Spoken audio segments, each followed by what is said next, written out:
Oh, sorry. Oh no! Oh, sorry, everyone. Oh Sorry, Ash. no! It's okay. Right, we'll start this again, shall we? Yeah. Saturday Night Football, Broncos Lions. Ash's birthday yesterday, which we were just discussing. But Ash, tell us again, how's your birthday? It was good. It was good. As you can see, as I was saying in the background, I've got a new Detroit Lions football, which took me about 10 minutes to pump up because my ball pump's crap. Got a new air fryer, but yeah, it's going good so far. Let's hopefully the Lions can give me a nice birthday present because otherwise I'm going to be sad. I have to break into the bottle of whiskey I got yesterday, and that won't be good. All right, this one is a really big one for the Lions, and it's made even bigger because Ash of the Vikings loss earlier today, and they really did do the Vikings thing of this season of stealing defeat from the jaws of victory. Did you enjoy the game? Yes, I did, especially since I am a T. Higgins fantasy owner. So him turning it on to bring back that W was quite nice for me. But same time, I do love the Bengals as well. I know sort of Brent of our Discord won't be happy with me saying that because he's a Browns fan, but I think the Bengals are probably my AFC team. So I was happy to see it. Apologies for the issue with the mute just then.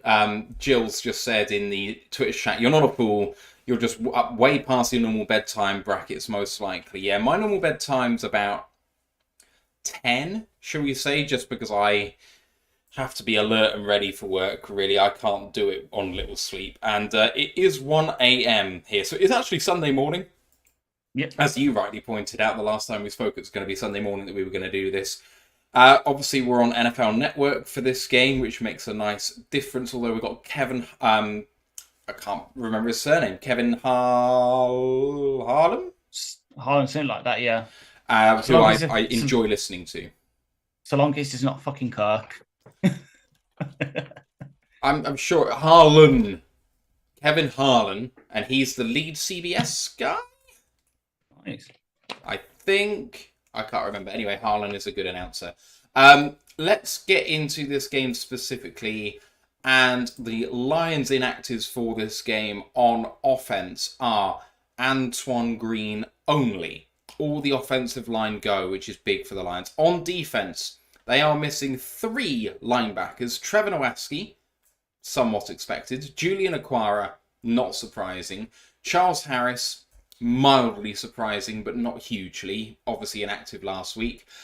And cornerback Stephen Gilmore and Chase Lucas, again, I think not controversial. What is controversial, Ash, is the kicker Riley Patterson is inactive for this game. Elevated for this one is the money badger, You badger. Michael Badgley, also elevated for the Lions, defensive lineman Bruce Irving. Although you rightly point out, I think that he's actually playing that Jack Sam Yeah, linebacker yeah. role. So yeah, so I'll go with the sort of last one first because obviously you just mentioned it. But yeah, because me and you, I don't say it was a discussion, but you said oh, it wasn't surprising when for me it was because Harris, it seems, because they're now listing him at linebacker rather than defensive line slash defensive end. It suggests they were trying him. They're trying him at Sam role we supposedly heard he was doing in training camp. Obviously, Houston won the battle there, got injured. We've been trying all sorts there.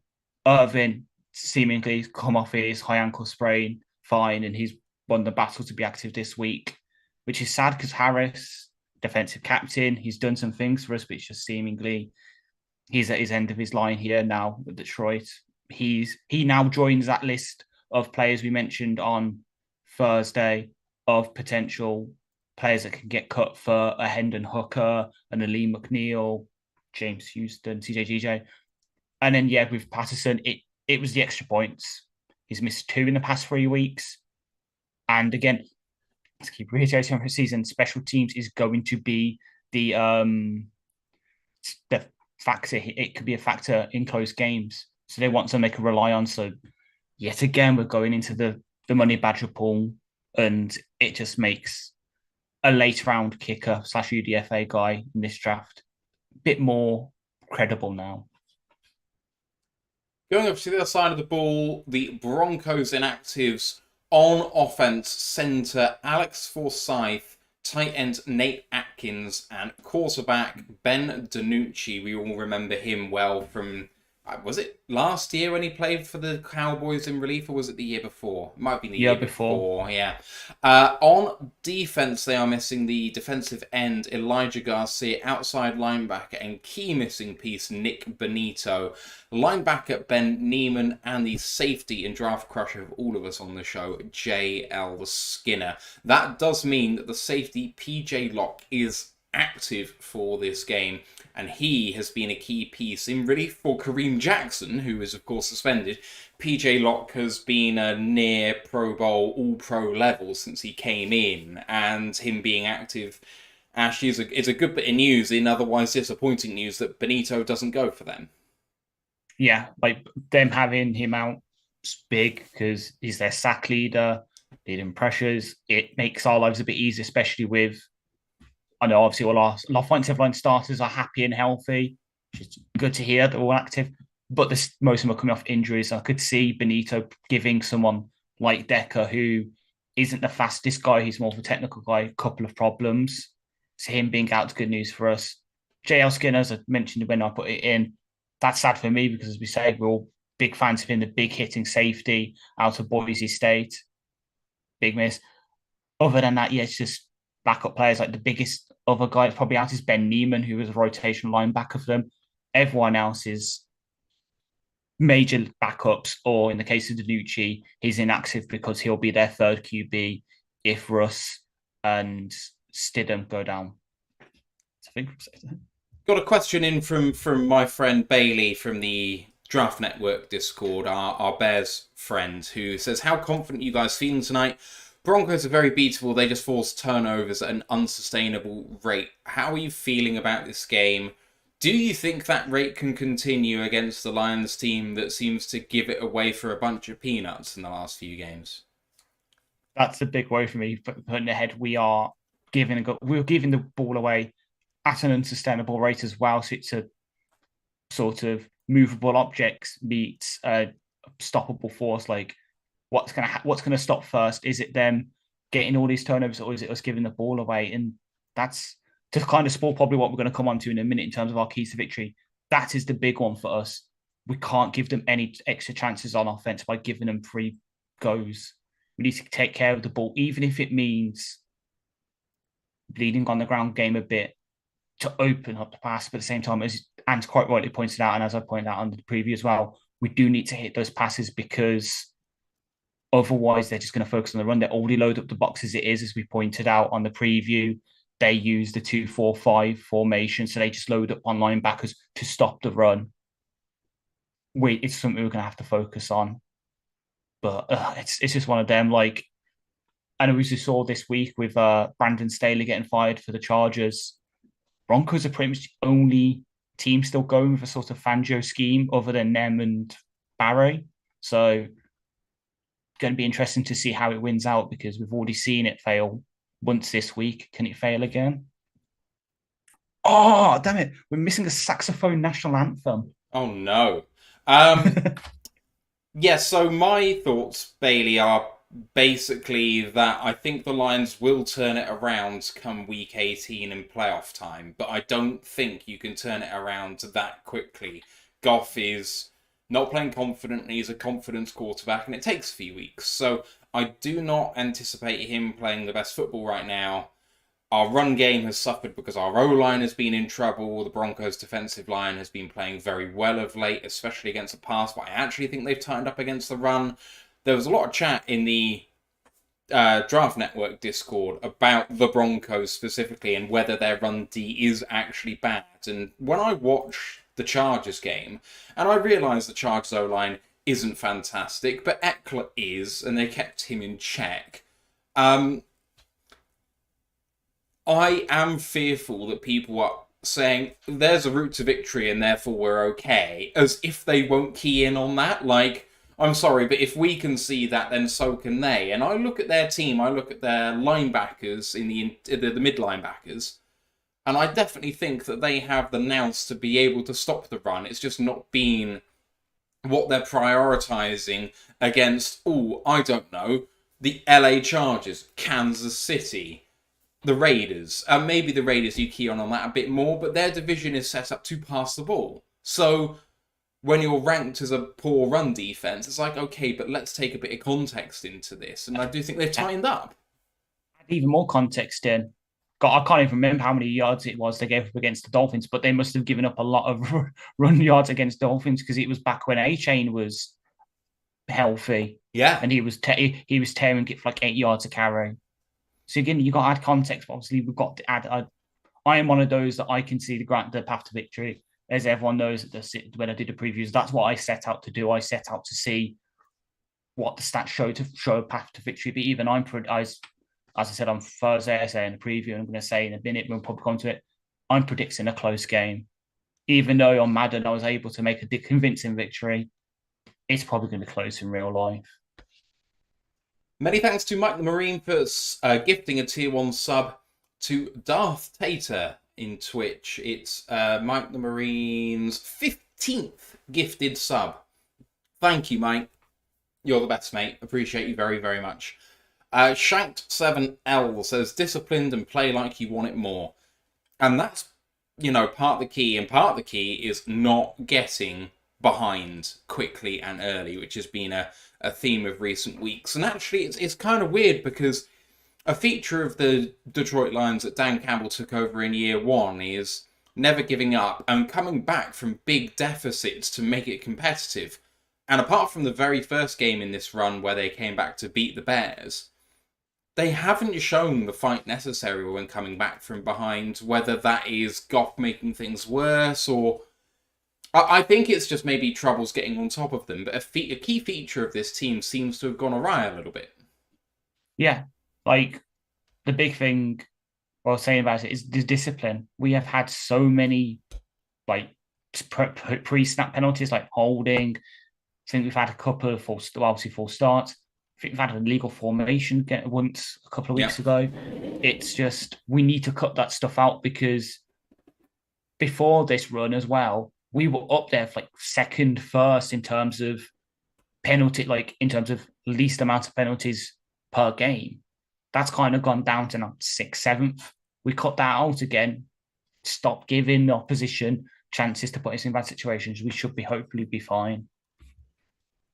Just putting a link to our Discord channel in the chat right now. I saw someone mentioning Discord earlier and just saying it's a bit intrusive. If you do think that you can try and bear it, I can't remember who it was, but come and give us a go. I mean, you're only exposed to the communities you want to be exposed to. I take it from your reaction that we've won the toss, but we've deferred.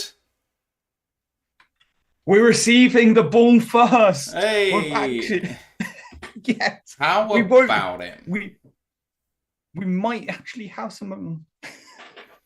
I mean, it's always an opportunity to just go 3 and out early and then have them come down the field. Don't put that into the. I was happy, and I was like, we can stop the other team not scoring out the half for once. You well know that I have the sort of personality where if you tell me it's going to annoy you if that happens, and I'm just going to come out and say it, I don't give a fuck. To be fair, vice versa, the amount of times I wired everyone up as well. Just to say to everyone, because of the time here, now 1:15 in the morning, I'm going to try and keep my reactions low in volume, but high in action, please. High in intensity, yeah. Exactly, because that was one of my favourite clips I clipped up from last week, is you just, I think it was on the offside, just you spinning around and holding your hands in your head so you can see the Sioux jersey. That was very good for the clips. I was beside myself with that play, really. That was the play where you just knew that was dead. Yeah. But then, watching this Chargers game that they're breaking down on the coverage right now was a hard watch, because I'm watching Wilson sling it downfield, and I'm like, if he does this to us, we're in big trouble. We're fucked, yeah. We're fucked, especially if, as they're showing Cortland Sutton's touchdown, having Sutton matched up on Jerry is a worry for me. Yeah, I'd have Jerry on Judy every day. Judy's a slot guy. It's usually Mims who's the other outside guy. Okay. So Sutton, Mims in the slot to Judy, because Judy's in there about 65% of his snaps. Kickoff is away and is going to be returned by Craig Reynolds about a yard deep. He comes out all the way through the 26-yard line, and that's where the Lions are going to kick things off, I should say. Ellis_DTTV on Twitch, first time chatter, saying howdy, hope you're doing well. And the Lions get a chance to start well, first time in a long time. Fingers crossed. Good luck, everyone. Here we go. I know it's predictable. Extra lineman, Goff, play action, lots of time.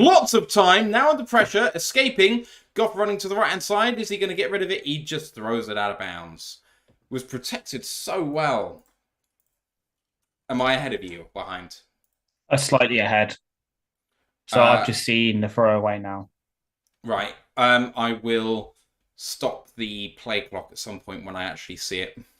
Yeah.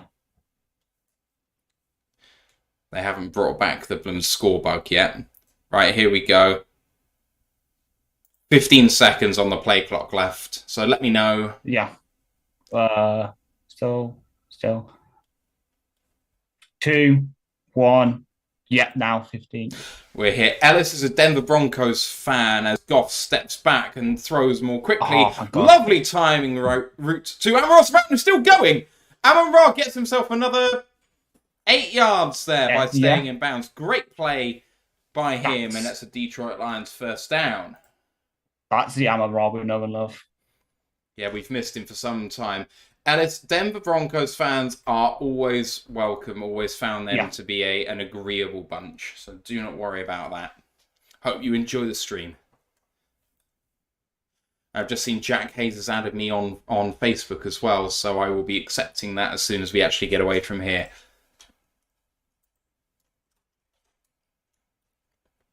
First minute gone, and it's been positive for the Lions. Right, I formation, and Goff.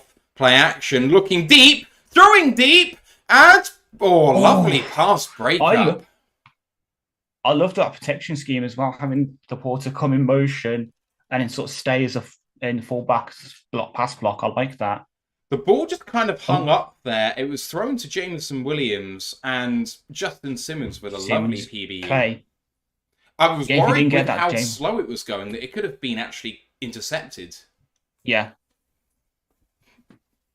Second At least Jameis got targeted early. True. It's a good sign. From the 46-yard line, Goff takes this one, steps back, checks down to David Montgomery. Can he beat a man? Managed to get down at midfield. It's going to be 3rd down and 6. 5.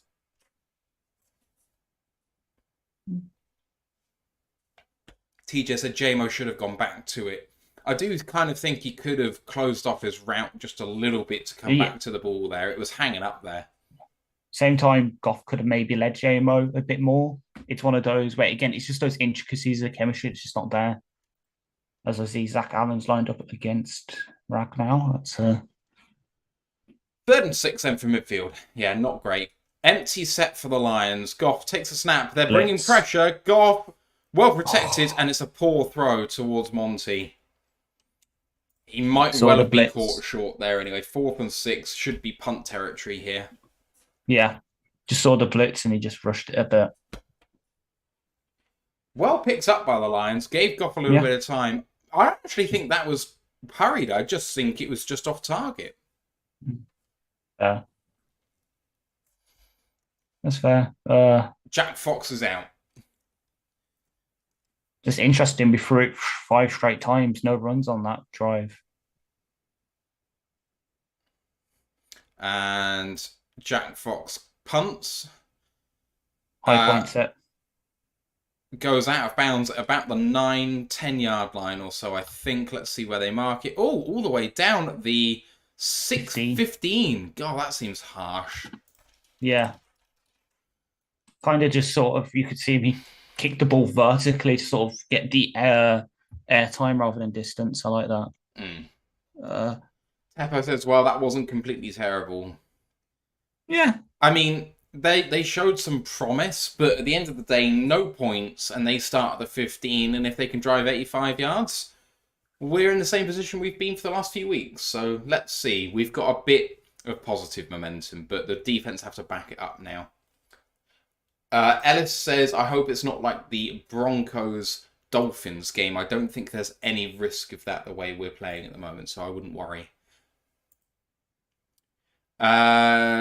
Mile Marker says, you guys have got to give me some play-by-play. If you just click on the link I gave you above on Stream East, then you should be able to find yourself with an extra legal stream.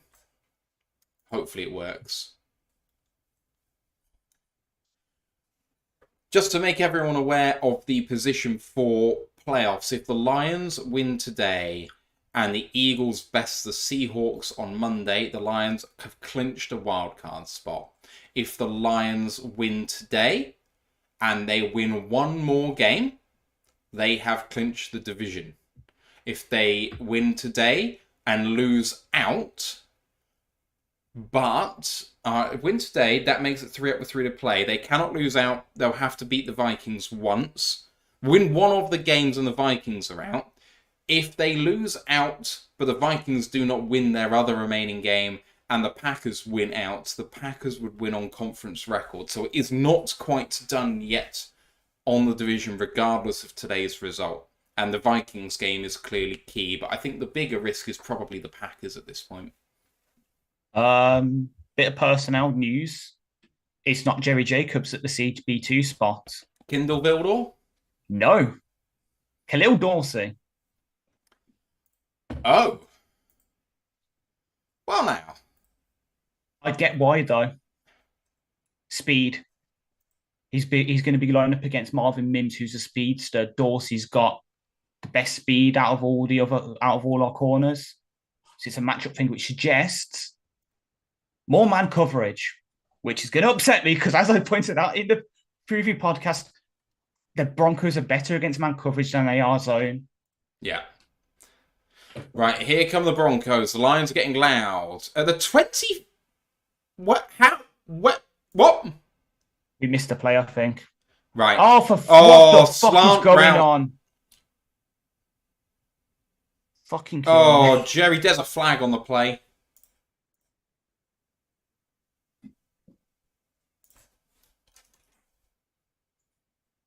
Please tell me this is coming back. It's coming back! I think they picked it up.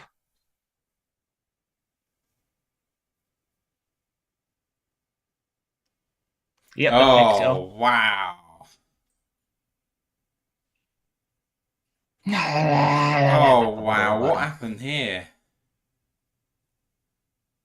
RPO, slant, and Branch spiked a bit too hard on it. Yeah.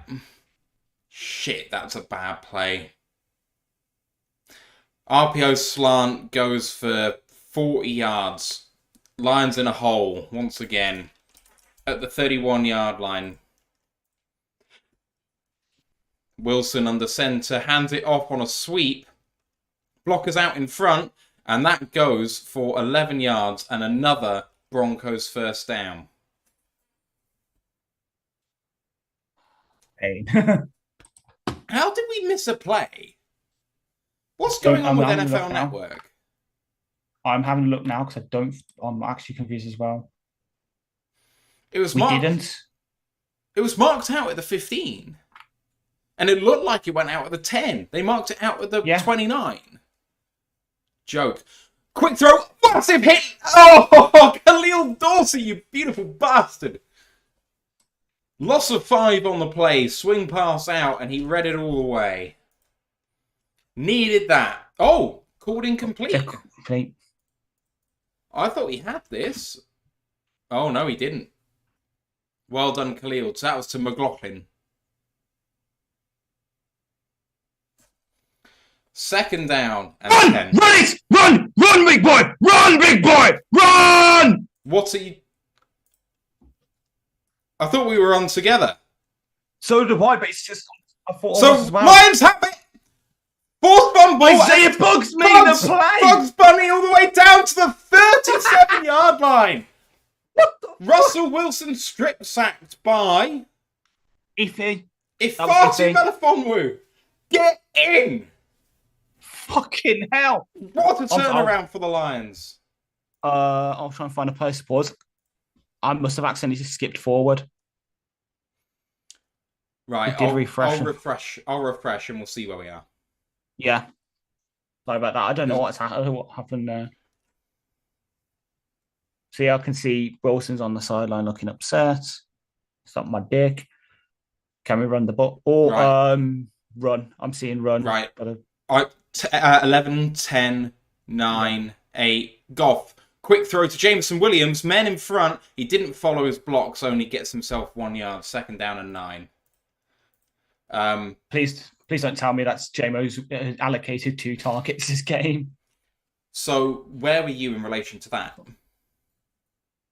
Roughly about the same, about half a second ahead. Okay.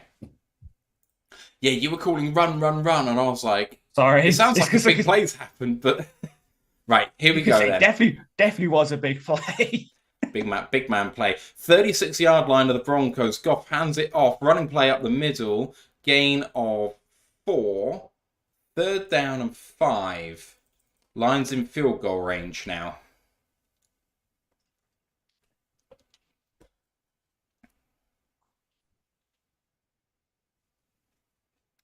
I love Mark B's comment. Great strategy. Take the ball. Don't run the ball against a poor rush defense. Punt and let them score first. Goff on 3rd and 5. Takes a snap in empty. 4-step drop under pressure. And he takes a sack in a position where you can't take a sack. And it's 4th down at the 40-yard line. This is now not field goal range for the Lions. And the punt unit, I'm sure, will be coming on. What an awful place. He had receivers open. Yeah.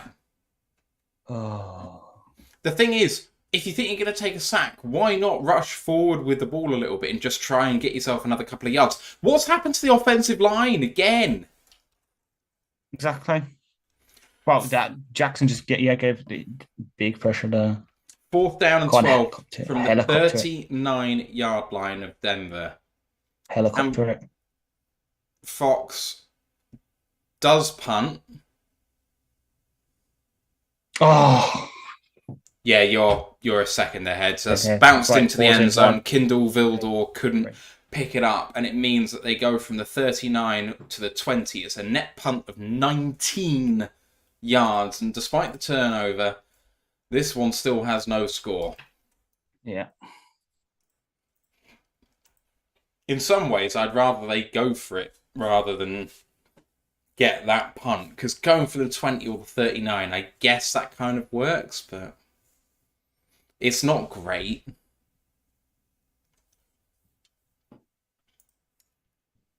Ellis says, did you go to any of the NFL games in Europe? I went to the Ravens game, wasn't it?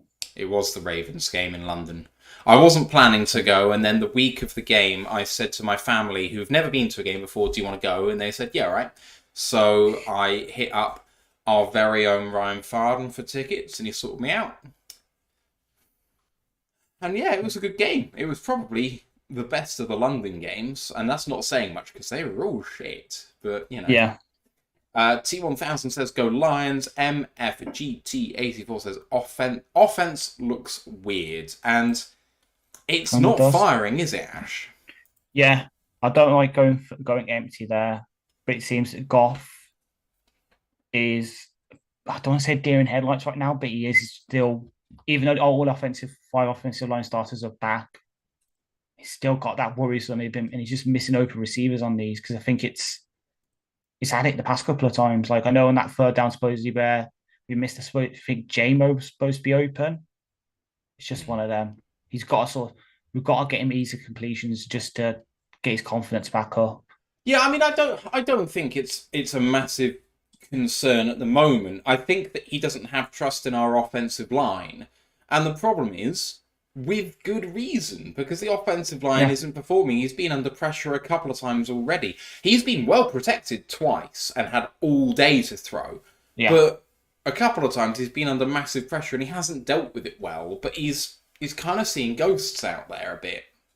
which is concerning against this defense that likes to blitz a lot as well. Yeah, it's not a good sign. Here comes Russell Wilson onto the field. He was strip sacked the last time he had the ball by Fatu Melifonwu, who is someone I've been calling for to play a bit more, and I feel very vindicated that he is playing a bit more often. Many thanks to Joshua Mercer7 subscribing at Tier 1, his 5th month, saying, no matter what, at least the Lions aren't the Pistons. Here comes the Broncos. Handed off up the middle, and well done by Alex Anzalone. Pressure up front, no gain there, 2nd down and 10.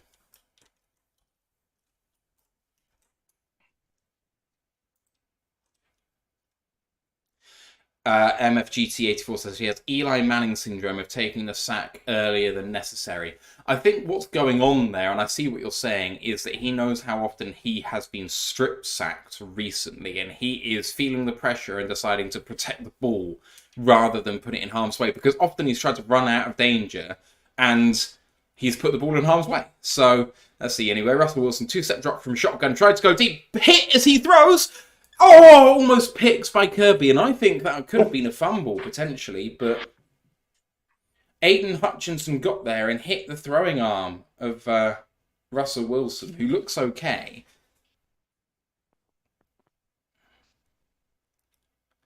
It ballooned up in the air, and Kirby did get there, but could not finish it off.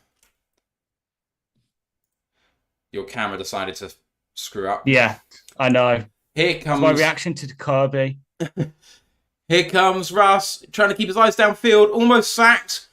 Hutchinson's going to get him by the legs, thrown, and not caught by Jerry Jeudy. That was on 3rd down and 9. It's now 4th down and 9, and the Lions are getting off the field. This team is playing much better on defense. Yeah. Eric's just tweeted it as well. This defense is saving us like everyone predicted.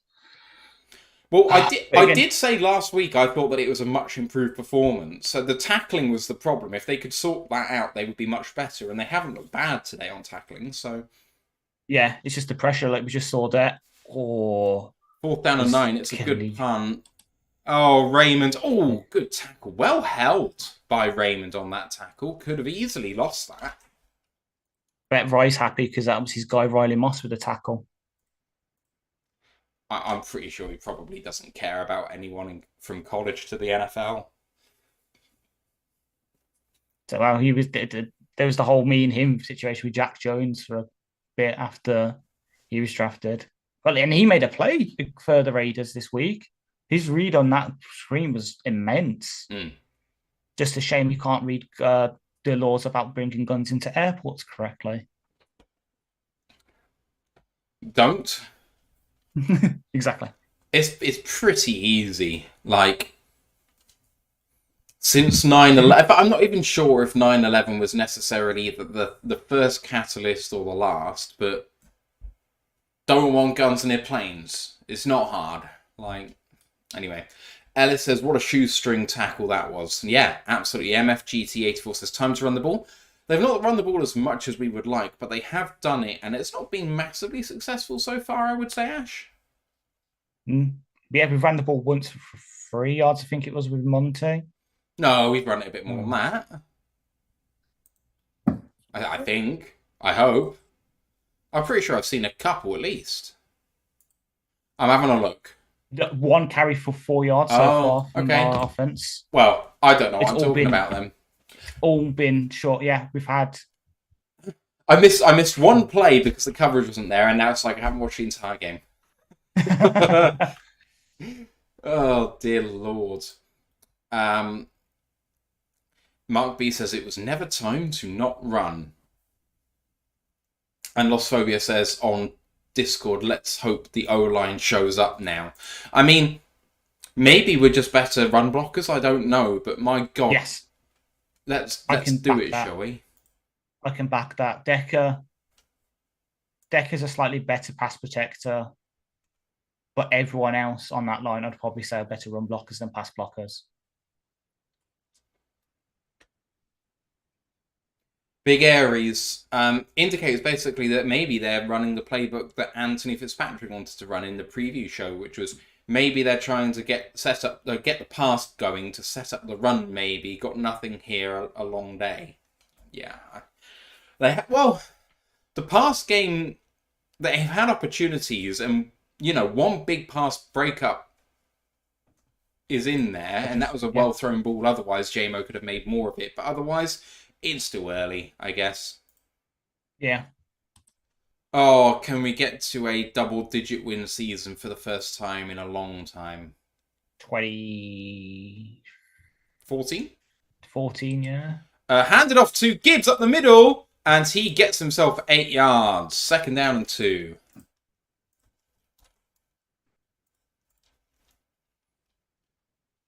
Love to see that. I am stupidly starting Gibbs, Amon-Ra, and Sam Laporta in a game I need to win to make one of my fantasy playoffs. Yeah, that's not the best way to go, I don't think, with the way our offense has been going recently. 2nd down and 2. Gibbs remains on the field at the Detroit 35-yard line, and this one is handed off again to Gibbs. Big hole, slips past one, managed to get himself about 10 yards.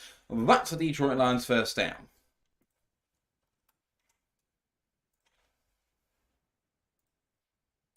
Come on. And there's fucking Laundry. Great.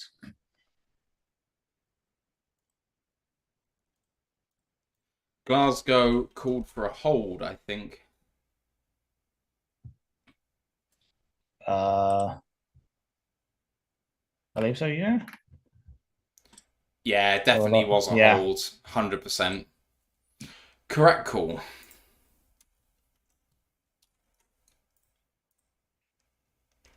Second down and 12, then.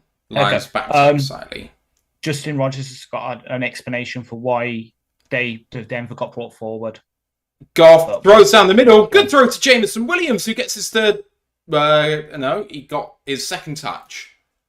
2nd touch for a target. And 1st down, Detroit. So per Justin Rogers, the reason that the Denver play started at 29-1-15 was that the point the ball went out of bounds was changed after official discussion. The Lions didn't protest. It was a pretty bit bad shank, but I can't add context to spot based on my location in the press box. Fair enough. From the 39 now of Detroit, Goff under center, play action again, lots of time, throws it to the intermediate. Amon-Ra, no, that's Khalif Raymond on the sideline there. That's a gain of 13 and another Lions 1st down. This is what we want to see. This is how the Lions play. Lots of play action, lots of timing throws outside the numbers and over the middle, about 10 to 15 yards downfield. This is it. Yes. And it's Leaf getting involved as well. We're the Pro Leaf podcast. Hell yeah. 6:40 to go in this 1st quarter. No score yet. The 49 of the Broncos. Goff under center and hands this one off. And Gibbs, there was some penetration up front by the Broncos. He manages to find a gap and gets himself a gain of run rather than a loss. 2nd down and 9. And 2nd down and 8.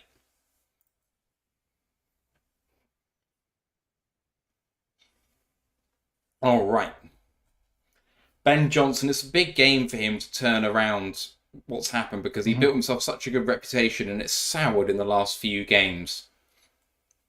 Maybe not the worst thing for the Lions prospects to keep him around, but 2nd down and 8.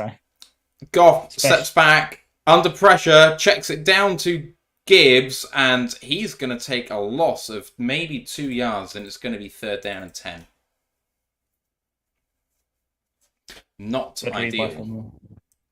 Good read by Moreau to stop that dump off. But I was going to say, yeah, completely agree. It's not the worst thing, especially with Brandon Staley finally getting fired.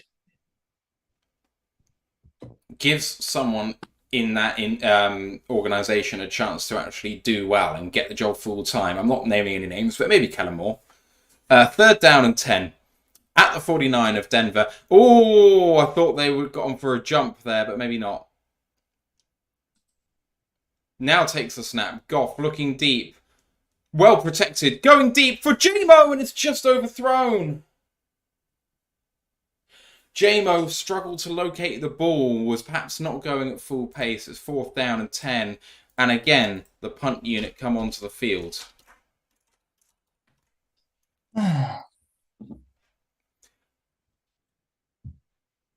Yeah, he just didn't locate it at all. I mean, it was over his head, but you could see that he couldn't find it. TJ calling for offsides. I'm not sure. So they got back. Fox kicks the ball, punts the ball, and fair catch called for at the 16-yard line. So in that situation, they don't encroach because they haven't touched a offensive lineman. Offsides only occurs if the ball is snapped with the person in the neutral zone. He got back, and I do not think he was so far into the neutral zone that you call neutral zone infraction. I think that's a good non-call, personally. But yeah, I agree. It's one of those things where if you see it happen and the centre manages to snap it perfectly and time it, you can get the free play, but it requires Ragnow to be looking out for it as well as doing everything else he's required to do, like changing protections and actually snapping the ball to our quarterback, which has been a problem recently. So, exactly. You know, I just don't think he's looking out for it as much as some might be. Yeah. Right, so Broncos have the ball, Ash. Coming towards the end of the first quarter. Lions have shown some signs of life on offense. Broncos have not really, apart from one Jerry Jeudy pass for 40 yards. Apart from that, dominated by defense this game so far. Yeah, and we kind of, at least I kind of predicted. I know you and Ant both predicted scores in like the 30s. I think this is going to be very much a, as I keep saying, tight game. And it's just whoever can wake up the offense first is probably going to do the best. As you said, Broncos have had a big play. We've had a couple of big plays. It's just which quarterback's going to settle in first and start delivering the balls.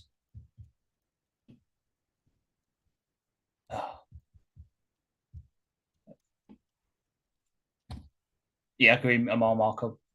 If it ends up 3-0, let it be 3-0.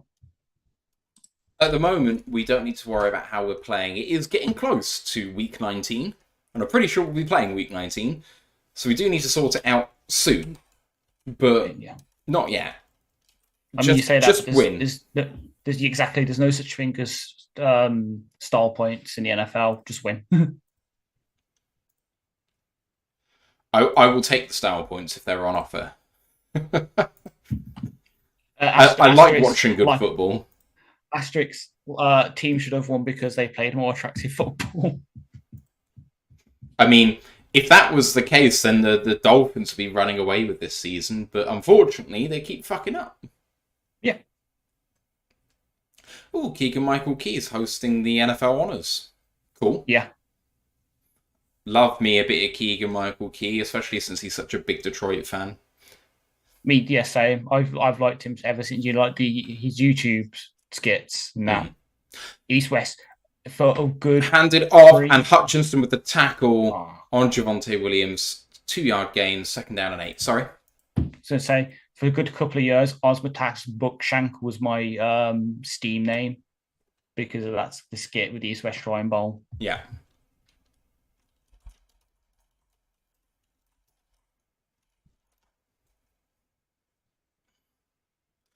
I can't remember what show of his I was watching recently. It was cancelled after 1 season. It's on Disney Plus. It's really good.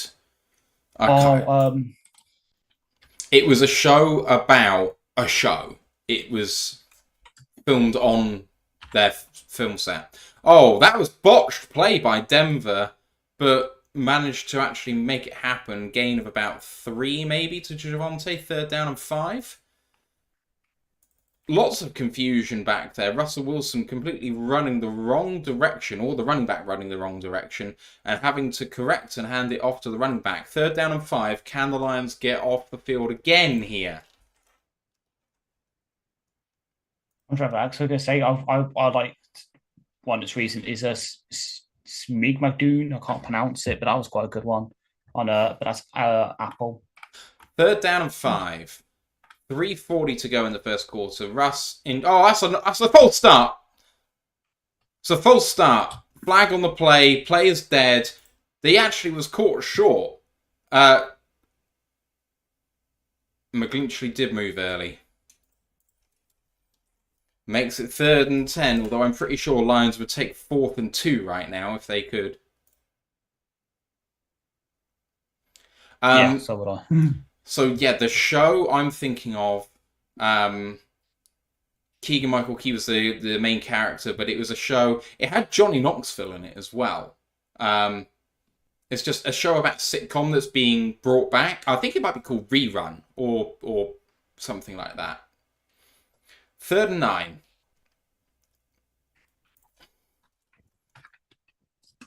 Russ in shotgun here. 3rd and 9 from their own 16. Looking downfield. Well protected. Might get sacked. Manages to skip away from someone. Throws it. And well caught. Well caught by Cortland Sutton. Is that going to stand? Look, I thought he ran out of bounds. Apparently that is fine. I just want to see this again. How does this work? I don't know. Yeah, well done. We've got to fucking finish the sacks though, Jesus Christ. Yeah. Russ, Reboot, that's it. 40-yard line now of Broncos, and that is not Javonte Williams running the ball. That is Samaji P. Ryan. Samaji. 2nd down and 5. And 4, if you prefer.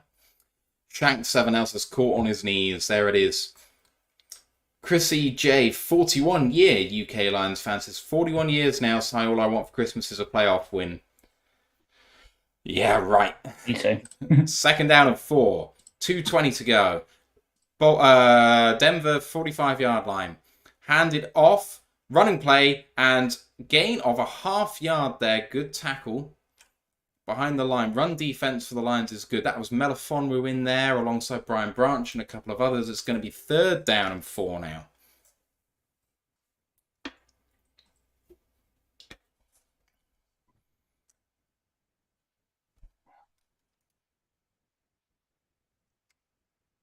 Third and 4. Great play by Brian Branch. It's a fumble on the field.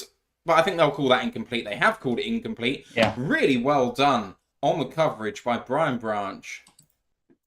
It's 4th down and 4. Do they go for this?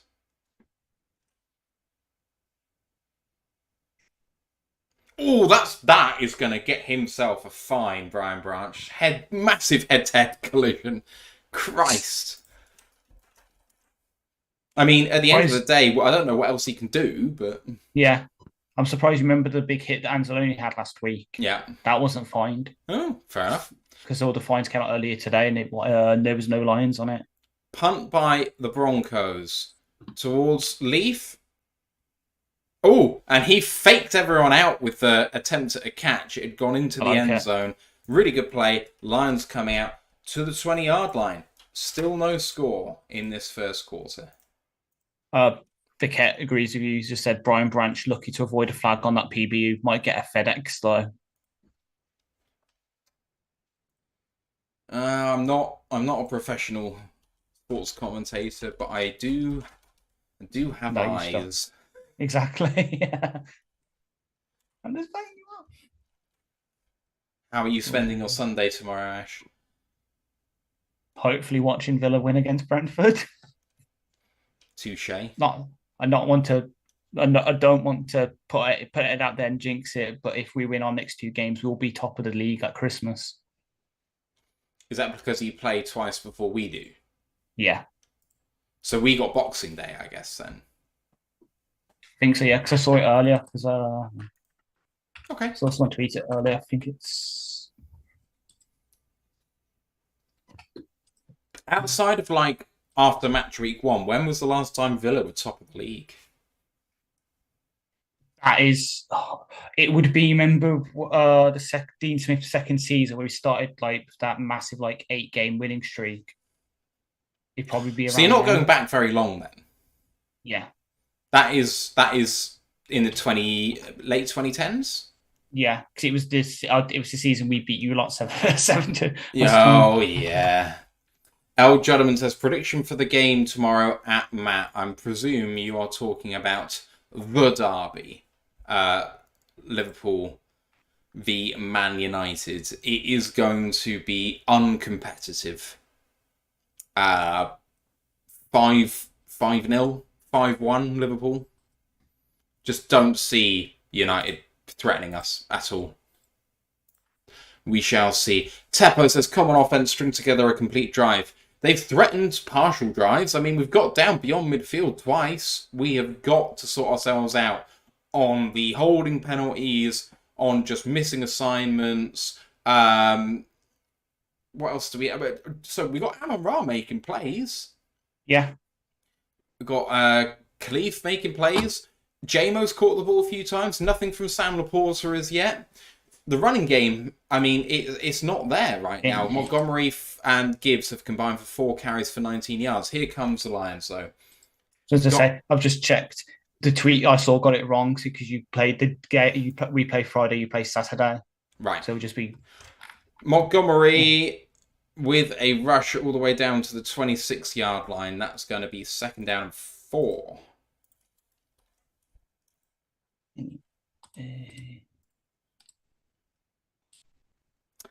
If you're watching on YouTube and you're enjoying what you're listening to, if you can chuck us a like, be much appreciated. Always helps us out. 2nd down and 4, the 26-yard line. Heavy set now. Lots of people on the line, and Goff hands this one off to David Montgomery. Gets himself a 1st down. 4.5-yard gain, and the chains are going to move. Coming towards the end of the 1st quarter now.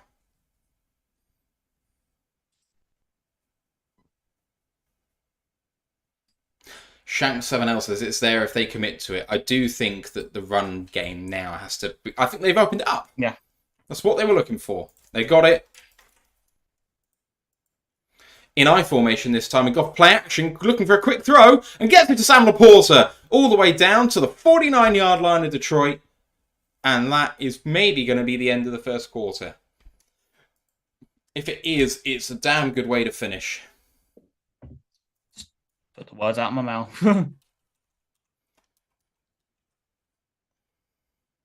Might try and get another play off here. The referees are stopping us going. Tried to get him to jump. It did not work. Let's have a look at the scoreboard at the end of the 1st quarter. No score in this one so far, but Russell Wilson is 2 for 6 for 63 yards and a fumble. Javonte Williams doesn't lead the team in rushing yards. That's Marvin Mims with 1 for 11, but Williams has 4 carries for 7 yards, and Jerry Jeudy has the biggest play of the game. 1 catch on 2 targets for 40 yards. Jared Goff, 7 of 11 for 68. Sorry, that hasn't updated because I haven't done that. We've got Gibbs, 2 of 9. David Montgomery actually leads the team 3 for 15. And Amon-Ra Brown leads the team in receiving yards, 1 of 1 for 21. The fumble was recovered by Isaiah Buggs and forced by Ifeatu Melifonwu, who has been credited with a sack as well. Also a sack by Denver. That was DJ Jones. Ash, thoughts on the 1st quarter? Not too bad. Obviously, would have liked the offense to string together a few more plays, but defense has come out to play. Hope you guys started them on fantasy this week. Not going to lie, it wasn't exactly my priority to just start the Detroit defense this week. I mean, there's plenty of time for that to go wrong. True, I know. We shall see. Now who's putting stuff out there and being pessimistic? But I don't think my pessimism actually brings it into the world. True, I know. Yeah, unlike me. Well, I don't know whether you do either. Sometimes I do. Sometimes I'm superstitious. But that's only when I'm on the cliff. I'm like, I need anything to make sense of the world. Brent says, nice looking play. TJ says they don't seem to be playing with fire. I think that there is a lot of fire in there. I think that the intensity, and someone said it in Discord, is a similar intensity. I think it might have been Taib. Similar intensity to that of a playoff game. it has the air of a game, which means a heck of a lot to both teams. And you know what? Intense in terms of how they're treating it, but also like jittery because of it. And I think that's the sort of nature that you're seeing is our two teams that suddenly realise that seasons are on the line. And for the Broncos, it has been for a long time. But like with the Lions last year, it was a sort of a pipe dream at 1-5 that they'd be in this position. Now suddenly, if they win this game, they're again in the wildcard spots. If they lose, they're out of it in the AFC playoff picture. So, you know, it genuinely means something to them, and it definitely means something to us. So, start of the second quarter starts with a run for no gain.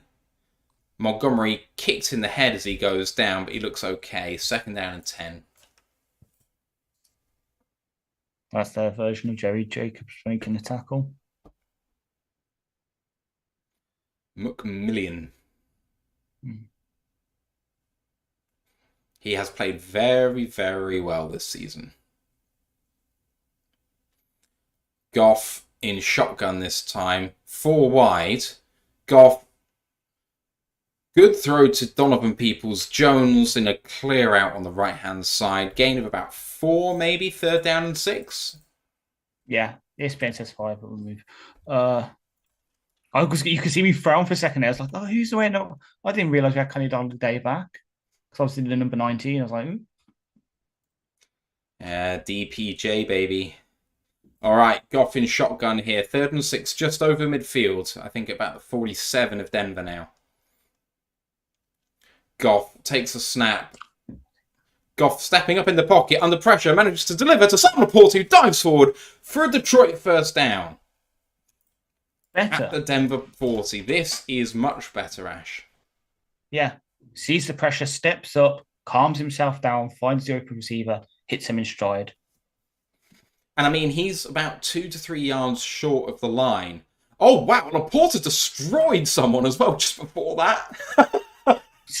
But he catches the ball, turns upfield and dives forward in about half a second. It's incredible. Goff, play action again, delay play action, throws down the middle to Josh Reynolds down at the 19-yard line. Detroit firing finally on offense. Another 1st down in the red zone for the first time in this game.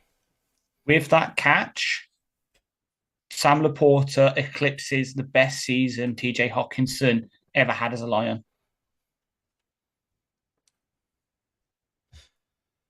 Yeah. Less said about that, the better. No way. Right. 1st and 10 at the 19 of Denver. Get out. Go Runs on, right, go on. comes back to the left. No way. Throws, good throw to Sam Laporta. Misses one. Get the Detroit Lions. We were just mentioning him. Boom. TJ Hawkinson could never. He would have just fell down.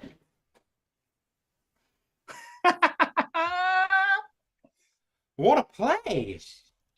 So Jared Goff takes a snap, comes round to his right-hand side designed. It's not there. He comes back to his left. Looks like he's walking into pressure. Delivers to Sam Laporta. Quite short. Only for a gain of 1 yard by the time he catches it. And he goes 19 yards basically by himself, fighting through traffic. Detroit lead by 6. PAT is up by the Money Badger. And is good. Lions have a lead. Ash, we are in the lead. We are in the lead, exactly. And holy God, is this how it feels? Laporte already has the lead for receptions and yards, but with that touchdown catch, he now meets the rookie tight end touchdown record with Joseph Farrier. So he just needs one more this season to have the triple crown for rookie tight end stats for the Lions.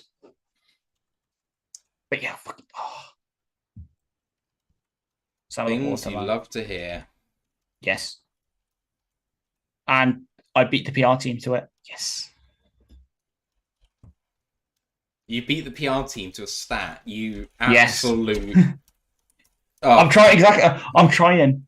Trust me. When we do this next season, I'm gonna have like notepads ready. You're too much, sir. I know. Chrissy J says Laporta Tat Al Pro. Oh yeah. I mean, It will be interesting to see where he is in the All-Pro voting. I can see him getting second team. Yeah. I don't know that necessarily there's been an obvious candidate that's been a heck of a lot better than him. Hawkinson is probably the guy. Hawkinson has had a terrific season. Yeah. He leads all tight ends in receiving yards, I'm pretty sure. Yeah, I'll probably have to check it in a couple of days because I want to wait for Sunday's games to come through. But yeah, probably. I'm pretty sure at the start of the Minnesota game it said he was the leader in the NFL for tight ends. Yeah. So, but we're doing this, and then but obviously before we know, Travis Kelce could come out and lay like 250 yards. our gentleman in Big Areas speculating as to how much of an AI you are. Very much so. This is something I've been wondering all my life. Am I real? Yeah. How do you define real? Oh god. Let's not put the cart before the horse. No. I was trying to do my best Morpheus impression then. Ah. And then I just dropped the bad pun about Rindecar. Oh, I do love Lawrence Fishburne. Same. We are replaying right now the touchdown scoring pass, and Goff only just got rid of it before the sack, and Laporta takes the ball, shakes and bakes one, and then puts his head down and dives for the end zone and gets through. It's a terrific play by a terrific draft pick. Yeah. I am going to go to bat in the Roar of the Lions end of season awards to say that he has been the Rookie of the Year. And him versus Branch is going to be a heck of a shout. Yeah, because... True. Like, I would say yes, but at the same time, we all know I love my slot safety hybrids. You have a certain weakness for them, yes. I do, yes.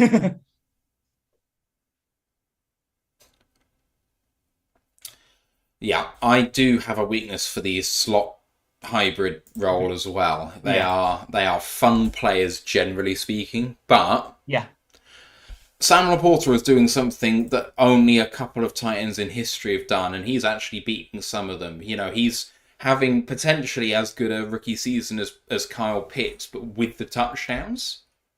Oh, wow. Speaking of Pitts, because I did just see it a second ago, so I can actually... Play action. Blitz! Kindle Vildor absolutely ruined Russell Wilson on that play. And it looks like they're calling that an incomplete pass. But my word, he came out of nowhere on a nickel blitz and hits him, and he does get it away. My word, what a hit by Kindle Vildor. I found it. So, speaking of Kyle Pitts, Laporta has now passed him for the third most receptions a rookie tight end has produced in their first season in the NFL. 2nd down and 10, the Lions fans are loud inside Ford Field. Snap is away, and Russell Wilson hands it off, trying to bounce outside, and that is going for a tackle for a loss of 3 yards. The first man there was Brian Branch, although he didn't bring it down. I think it might have been Ifatu Melifonwu, who is having himself a day so far. I think...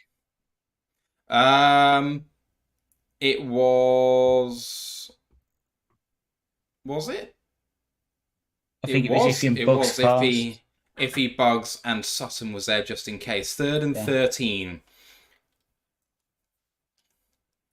Defense is playing fantastic right now. 3rd and 13 at their 22. Go on. And they take the snap, and Pascal through the middle with an amazing sack. Came through the middle. And the Lions are getting pressure up front. Is this a dream? Is this just fantasy? Caught in a landslide, no escape from reality.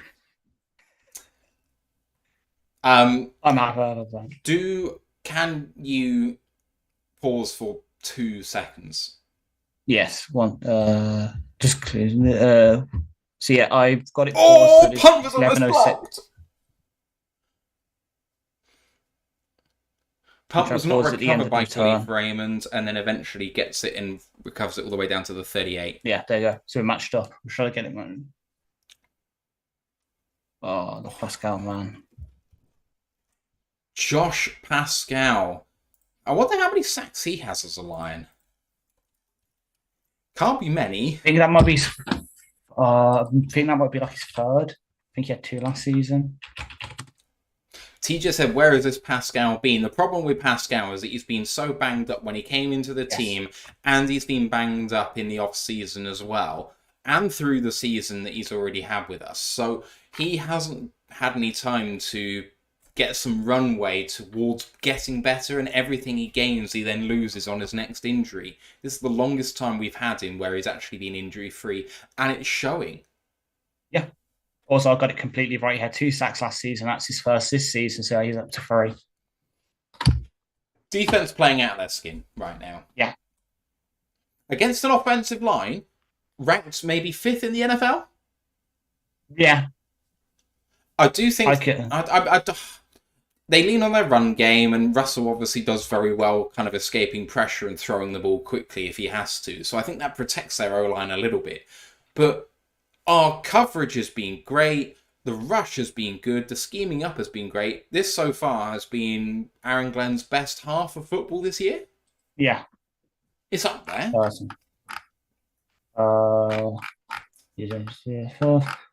Yeah, they are 5th. I've just pulled up the latest PFF. They're 4th and 6th on PFF for different disciplines, I think. Yeah, because I pulled up, how to do the average article, so we're 4th. Though they're projecting, obviously, because, Ragnar was still injured. But yeah, they're 5th according to... So if they're 6th is Falcons.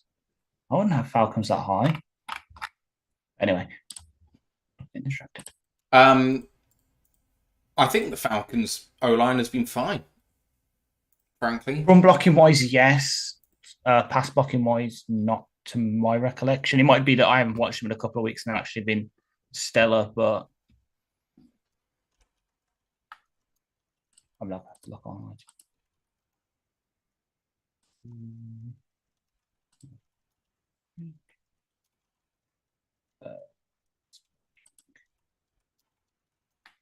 The 8th in pass blocking, fair enough. Here comes the Lions on offense. Defense did their job, 10:58 to go in this first half. At the 39-yard line, Goff in shotgun. Takes a snap there, bringing pressure. Free rusher. Goff just chucks it up to Josh Reynolds. What a catch, and down at the Denver 40-yard line. That is a gain of 21 yards. There was a free rusher and Goff got it out inside a second, I think. What a throw. What a catch. First down, Detroit. Replace the rusher with the ball. Correct. Sertan in coverage there. Goff under center this time. First down and 10 at the 41 of Denver. Goff under center. Let me have the and hands this one off. Gibbs has got lots of room. Gibbs, one man in front. Can he get all the way? No, bumped out the 21-yard line. Great run by Jahmyr Gibbs. And it's another Detroit Lions first down. How many yards would you have said that run was, roughly? 20? 21. Definitely would have had a good end. I think Gibbs just broke 1,000 scrimmage yards.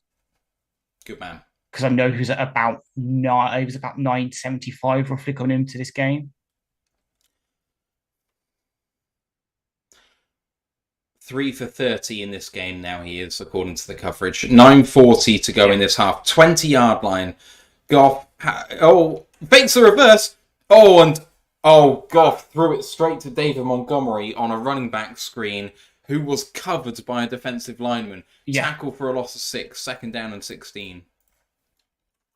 That looks good as well, because that's usually, those kind of sort of... Justin Rogers just tweeted it, he did. Yeah, if that went to...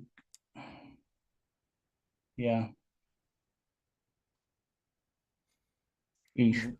But yeah, Justin Rogers just tweeted it. Gibbs has broke 1,000 scrimmage yards. Goff stepping back, throwing, timing route to Jameson Williams on the far sideline. Gets himself forward for a first down. Toe taps all the way down. 18 yards for Jameson. What a fucking play by that guy. He is having himself a He's day. He's fired up.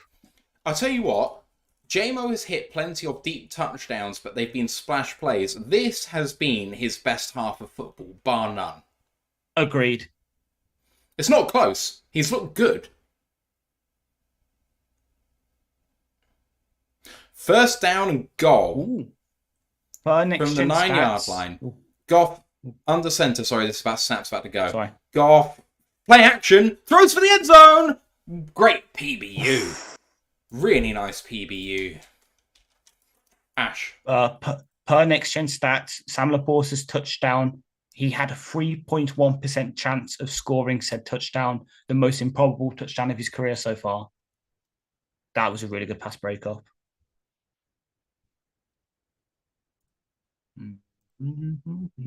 Second down and goal from the 9.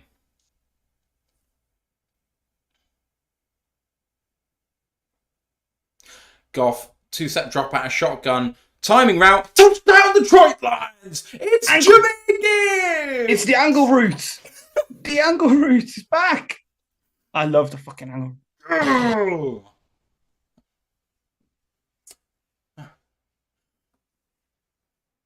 Jimmy Gibbs for a 9-yard reception. Goff has a passing touchdown. Lions have no turnovers in the first half and a 2-score lead. P80 to come. Yes. He's fired up. Goff's happy. He's fired up. That's the confidence back, hopefully now. And yes, future Ash, feel free to clip that up and put the face palm if that does not happen. Yeah. PAT by the Money Badger is good. 14-0 Lions. Let me have a look for you because I know someone's just mentioned the fantasy team. Let's have a look. It's a bit early, I think. It's because someone just mentioned it. Yeah, Gibbs is on 10.8 and Laporta's on 11.8 and Amara's on 2.6. So I've got a roughly 10-point lead in projection right now. So I have Jared Goff as my fantasy quarterback for a couple of leagues. So I will say 15 or 20 for 160 and 2 touchdowns is a fucking good start in half. It is really good fucking start, yeah. Gibbs, 2 of 2 for 8 yards and a touchdown. Beautiful. Big Aries just said, I just realised the Broncos DC was their head coach in 17-18. Vance Joseph. Yeah. Our preview guest, Bree, made a big point about Vance Joseph, basically saying he's a better DC than he is head coach. He's realised it. He's come back. He's doing what he does best, and he's been fantastic. And she was calling him one of the assistant coaches of the year, despite the fact their defense is ranked 31st. And she made a really good case for it, to be honest. Yeah. Ash, I'm just going to say, by the way, my free bet returning $500 was Amon-Ra to get a hat-trick, which seems unlikely still, but Gibbs to score a touchdown and Lions win by 13.5 or more. Well, we're 14 up and we've got a Gibbs touchdown, so I just need Amon-Ra to eat for the rest of the game. That could happen. I was going to say, though, that was Gibbs' first receiving touchdown of his career. Mark Perez said, is Laporta breaking any rookie records this year? Ash, I know you kind of illuminated us with some of that earlier, but tell us what he's doing. Well, he's now, until he gets another touchdown in the next couple of games, which is likely, he already has our franchise rookie receiving yards and receptions record, and he's tied today the rookie tight end receiving touchdowns record, and he is pretty he's passed Cole Pitts for third most receptions for a rookie tight end in NFL history, and I think he needs another 15 over the next 3.5 games to break the record, and then he's about 300 yards. The record for receptions is 81. Keith Jackson, he had 66 coming into this game, and he has 3 in this game. So he needed 15 to level, 16 to break, and he needs another 13. Given the rate he's going, that could be this game and one more. Yeah. And the big one's the yards, obviously. I don't think the yards are going to happen. He had a really quiet day last week. It hurt him a lot. He's going to have to do 100 yards a game now, I think. Fox kicks off. 8:15 to go in the first half. Returned from a yard in the field of play. Tackled down at the 21-yard line. 8:10 to go. Broncos with the ball. Brent said sweet route by Gibbs, precise. I should say route. I know what my audience is. I try and say route, but it wasn't quite there.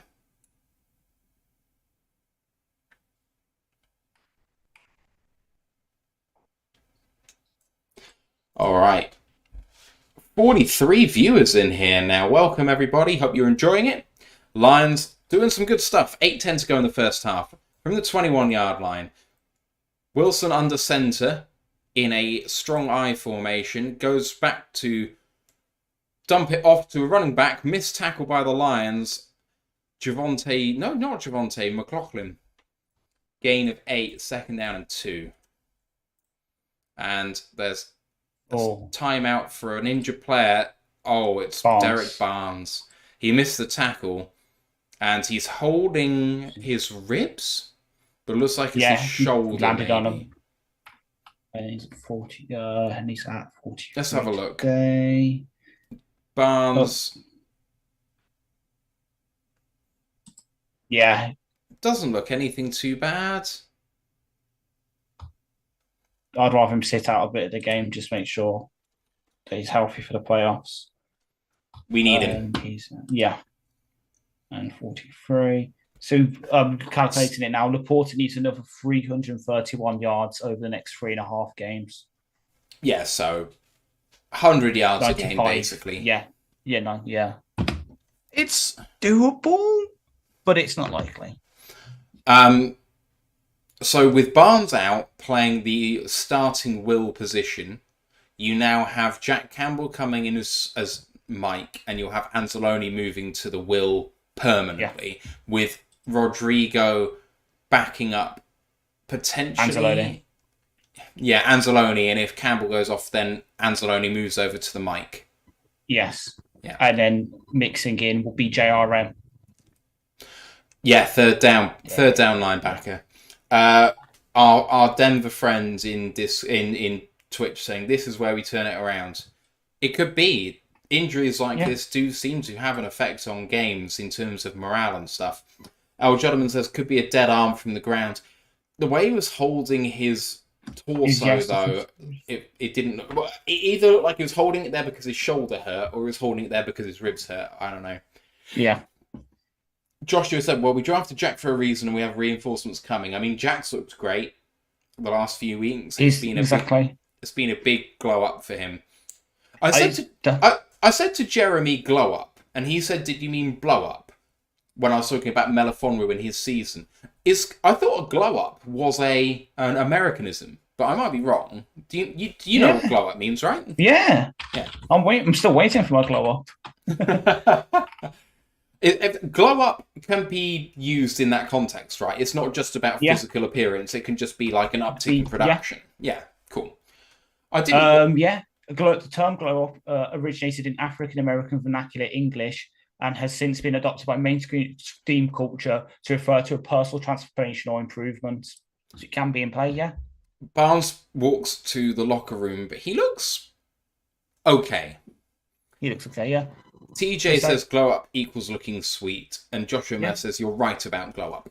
I feel like it is used mostly in the context of someone bad looking turning into someone good looking, but I do feel like it's applicable to someone who just goes from being bad to being good at something generally. But anyway, 2nd and 2 at the 29-yard line of Denver, and handed off and stopped short. Ooh. Gain of 1, McLaughlin running the ball, 3rd and 1, Lions with a chance. If he really staking a claim right now for a cigar on Monday. He's played very well in that strong safety role. Yes. 3rd down and 1. As the Lions fans get loud in Ford Field, man, I can't wait to be back in there. On the 30-yard line exactly, Javonte Williams in the backfield. Sneak, doesn't get there! Does not get there! Short by half a yard. Jack Campbell making the stop. 4th down and 1. If they give it to him, I'm going to be shocked. They do say 4th down on the field. Jack Campbell hit him hard over the top. You're right. Yeah. Well done. So, do they go for it here, Ooh. down 2 scores? Pittman was in the outside linebacker then. 4th down and 1, and they are going. They are going for this on their own 30. And that time he does get it. And he landed on his head. Russell Wilson's just landed on his head. That's not a euphemism. Mike McGlinchey's down. Yeah. So, oh no. McGlinchey's arm looks wrong. Yes. It does look wrong. It's 1st down and 10 Denver. They needed that. But McGlinchey is a big player for them, Ash. He is, yeah. So incoming would be former Panther Cam Fleming. Was it? Oh, okay. He was at the Giant. I swear he was at Cam Fleming was on the Panthers. Hello to Grandizer. Welcome. Oh, gentlemen said Wilson could have decapitated himself there. He really could have done. Of course, McGlinchey, as the right tackle, is the person primarily trying to block Aiden Hutchinson. Aiden this time lines up as the right end, however. Russell Wilson on 1st down and 10 at the 32-yard line. Lions in a 3-4 look here. And hands this one off. And a tackle for a gain of 2. First there was Kirby Joseph.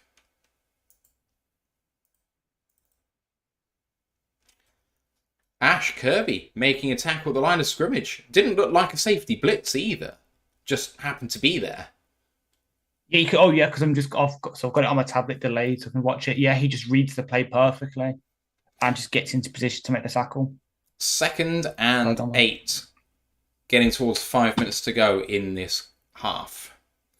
And of course, my timer is way out. Play action. Wilson checks it down to Javonte and he falls down and Sanzalone hits him down. And that's going to be 3rd down, and I'm going to call it 10. It might be 9. It's going to be close. Hutchinson with a lovely spin move. All right.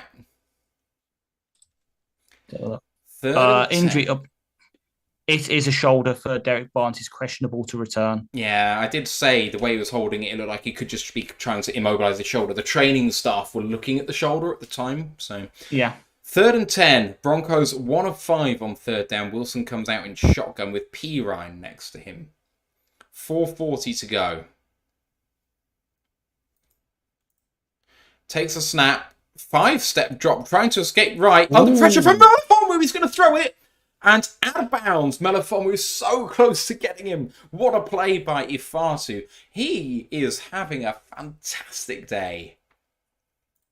Yes. It's I don't want to say it until okay. It's look at every single type of play that if he's making is looking more and more likely Trace is not back next year. Which obviously breaks my heart because he's been there through the shit and now we're getting good, but just that cap hit next year is too much for someone who's basically might be a safety 4, depending on how free agency and the draft goes. I was worried then that the Lions were going to get pinged for roughing the kicker because the person trying to block the punt was stumbling hard, trying to dive for the ball as it was being kicked, and it looked for all the world as though he couldn't avoid going into his legs, but apparently he did. 4:21 to go in this one. Lions up 14-0, and they have the ball. Ash, have they held a team to no score and a half before this season? Before in this season, hold on. In this season, have the Lions held a team to no score in a half? I think the best candidate. We'll double check, but I think we might have done against Carolina. I will now double check. The 19-yard line, hand it off to David Montgomery. Gets himself a gain of 2. Second down and 8. Here we go. Right. TJ's just said Panthers. Yeah, Panthers. I'm looking for it back through now just to double check.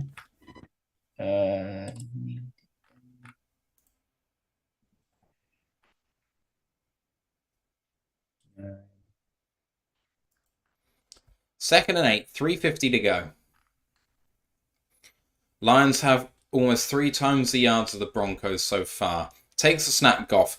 3-step drop, looking to throw over the middle. Caught, and Khalif Raymond came back. He had the first down. Oh, it's Amon St. Brown.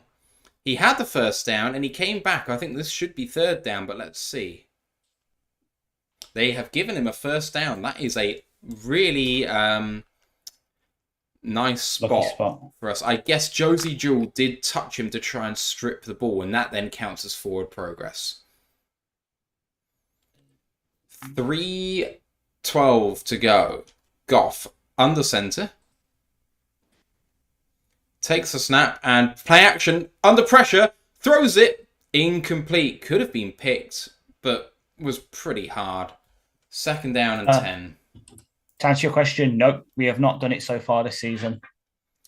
Oh, really? The Panthers scored the day and a half in both halves? Yes. It was like 7 in the first half, 14 in the second. Okay.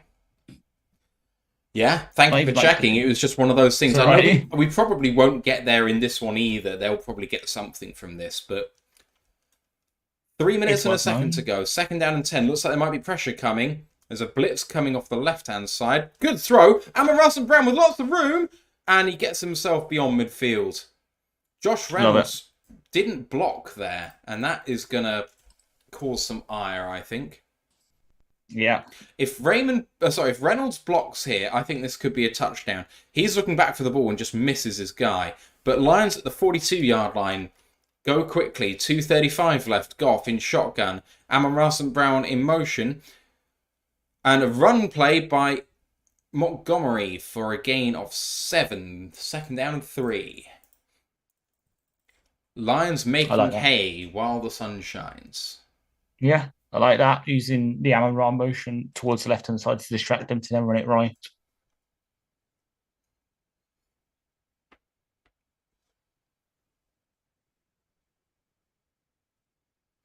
Broncos timeout. 2:14 to go.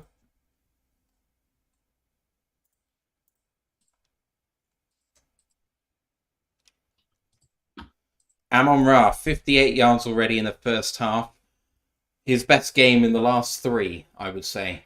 He's had a down period, the only down period of his career, apart from when he was first getting started. So, if anyone's earned it, he has. But getting him back into form is going to be absolutely key for our prospects going forward. Well, with that reception, Amon Ra reaches 90 on the season, and so he joins Odell and Michael Thomas as the only 3 players in NFL history to record 90 receptions in each of their first 3 career seasons. He's still got 3 games left. Yeah. God, I wonder if he could break 120. It'd be hard, but I think he could. Run play for the Lions and stuffed. Gain of 1.5 on second down and 2. It's going to be third down and short. If Amon Ra can average 9 receptions a game from here out, he'll break 120 receptions, which is ridiculous. That's the 2-minute warning. Lions lead 14-0, and it's third down and 1 in scoring territory for the Lions. I'm just going to update my stats here. Mm-hmm. They have had 21 plays on offense so far. Dang, oh God, well, that's the big one. Saying that, looking at it, okay, yeah, we're totally beating them in yards, but in terms of time of possession, it's not too skew-iffy. They're at 11:15, we're at 16:45. The big one's just yards, turnovers, and first downs, which are just smashing them in. They have run the ball more than we have. Despite the discrepancy in plays, we've run 33 plays to their 21, but they've run the ball more than us. We're just using the short game instead of. I mean, it's by 1. Oh, of course, because the sack yardage doesn't count. Damn it! If you don't count the sack yardage, the Denver receiving yardage is quite nice. I mean, I always quote gross yardage because even though sacks are counted against net yardage, they're nothing to do with the receiving yards or passing yards. Like, why do they get counted against passing yards? Why do they get counted against rushing yards in college? Yeah. They're not rushers. I don't think they should be counted against either, really. I think it's just because the sack's happening on a passing play, so it is a negative in terms of the amount of yards they're getting on that said passing play. That's why it's counted against passing yardage. But, okay, so if you have a look at ESPN, they designate it as team passing yards 50, Russell Wilson passing yards 69. So when you say gross yardage, actually you're talking about quarterback passing yards versus team passing yards. Yeah, which is fair. It's just because I'm just saying that because if you said 69 yards, which is obviously nice, a funny number. But we're nearly at 200 already. We're like 197. Ooh. MFGT84 says 4 down territory for MCDC. I don't think so. I think this would be kick the field goal and go up 3 scores territory. I think Dan picks and chooses his moments, potentially. But I think that we just get the first down anyway. Third down and 1. 2 minutes to go. From the 33. Goffman shotgun hands it off to David Montgomery, and he gets a first down. Gets himself 3 or 4 yards. 4, and the Lions continue to kill clock. TJ said yards after catch, ? I mean, obviously yak is a big function of passing yards, yes. Yeah. 1:35 to go, and the Lions are no rush here. At the 29-yard line, Goff takes the snap and hands it off to David Montgomery. Big gainer, slips and gets himself 10 yards. I'm glad he's got away from that without injury because that looked like head-to-head contact. Yeah, it really did. So say, yeah, I agree on the yards after the catch point, which is why I'm such a big advocate for using ADOT as a QB stat. The thing is, though, it's a QB stat, but it's a QB stat by design, if you know what I mean. Yeah. Like, if the scheme calls for West Coast offense, you're going to have a low ADOT, even if it works functionally in the offense. Fake toss play by Goff, checks it down to Amon-Ra St. Brown, stiff arms a player, and the clock continues to run. Gain of 3, second down and 7. What's TOP? Time of possession.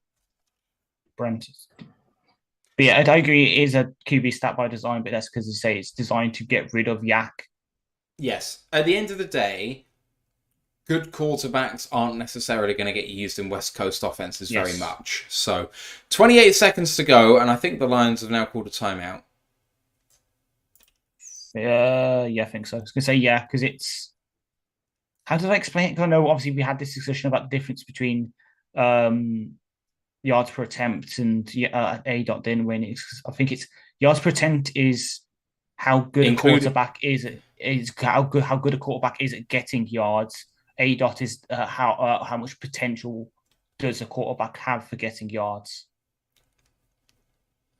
Yes, I explained it probably better in the article. I'll find which one it was. Just seeing the Sam Laporte touchdown again. 28 seconds to go in this one. Second down and 7 in the red zone at the 15-yard line of Denver. Plenty of time here. Lions have 2 timeouts, so all the plays are on the table. Goff in shotgun. Should be the last drive of the first half. They are showing blitz, but they only bring 4. Free rusher there. Goff throws it at Amon-Ra St. Brown, but misses him. Just threw it a little bit short. Amon-Ra was walking into the end zone if he puts it on the money. Third down and 7, 24 seconds left. Can get a first down here by getting to the 8 or better. Josh Schumer says, this is what happens when we have a healthy O-line, period. we have not been under much pressure since I complained about the fact that the O-line were not playing well. 24 seconds to go. 2 of 5 on third down currently at the 15. Plenty of motion in there, and Goff kills the play. Third down and 7. Points out the mic. They are bringing 5. Goff throws it. Allen Russell Brown! 5! He does the Golden Tate! He does the Golden Tate! There's one. There's one. 2 more needed. Lions go up by 3 scores. This half is a thing of beauty. I'm just watching it again on my tablet. Oh. Good punt, but a good punt by him as well in the celebration. He loves a good punt, he does, for a celebration. Amon Russell Brown somersaults over PJ Locke for the touchdown, the PAT. It's a really good hold by Jack Fox, because that snap was not good. Yeah. Long Snapper Watch says that snap was bad. And the Lions' PAT is good, and they are up 21-0 with 17 seconds to go. In Brock this Wright half. 19. Brock Wright. Some bad news on that though. Brock Wright is questionable to return with a groin injury. I don't want to lose Brock. At least, though, we have a very seasoned player on the practice squad to bring up if that's ever a problem. Oh God, yeah. Anthony Ferkser. Yeah, thank you. But yeah, formerly of the Tennessee Titans. Yeah. Even then, James Mitchell. Just more snaps for James Mitchell, which we've been calling for. Well, you've been calling for. And. Okay. I would just say I think Brock Wright's been backing things up very, very well. And I know James Mitchell hasn't had the opportunities, but I would... Yeah. Yes. I agree. James Mitchell should be a good thing. Yes. I completely agree. Like, Brock Wright has earned it. It's just like... Do the rotate. 19 seconds.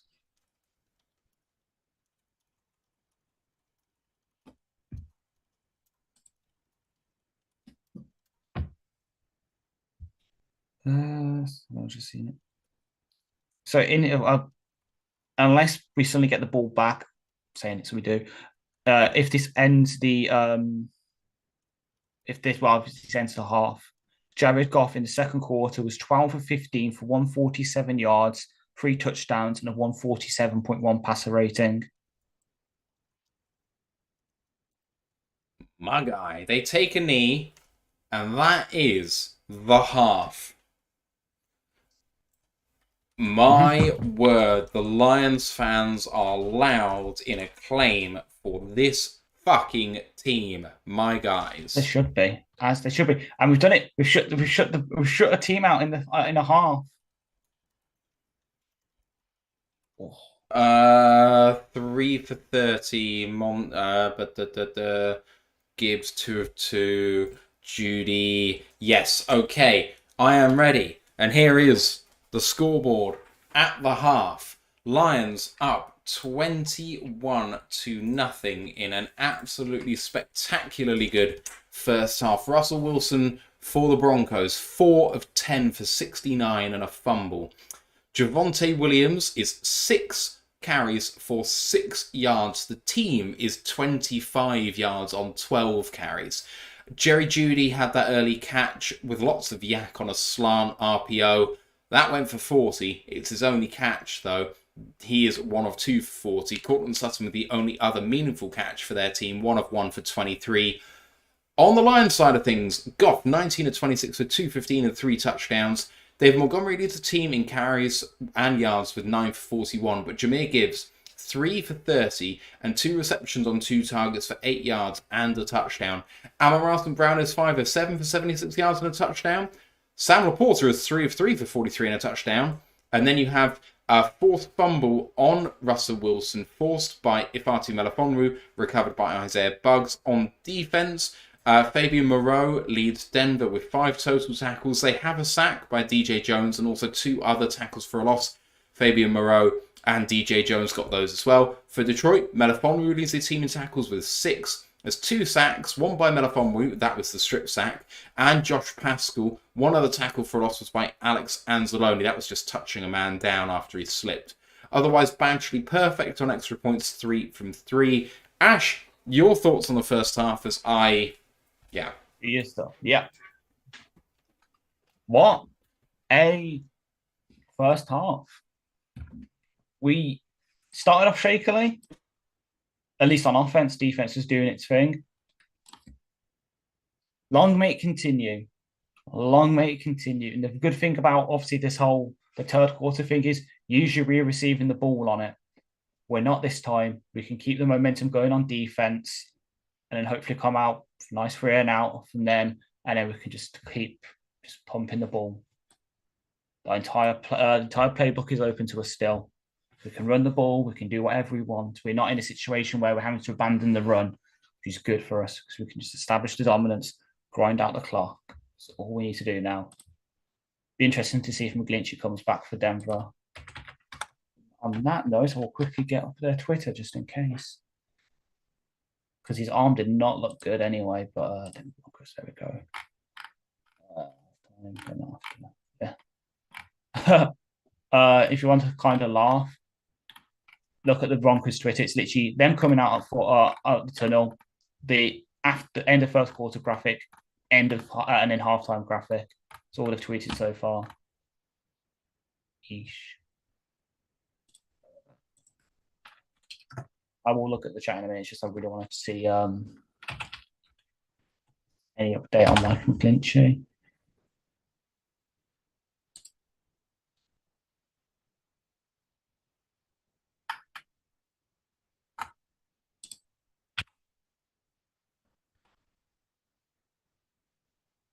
He has been returned.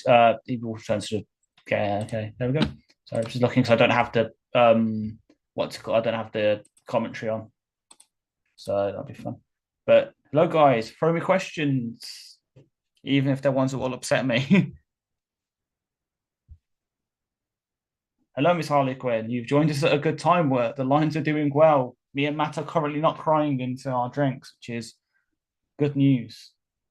Unless you like watching this stuff, in which case it's not good news. But don't worry, I'll be posting a couple more TikToks from the game, last week's game. I've got 2 more to go, of especially me melting down. So for any sickos out there, you've got those coming soon.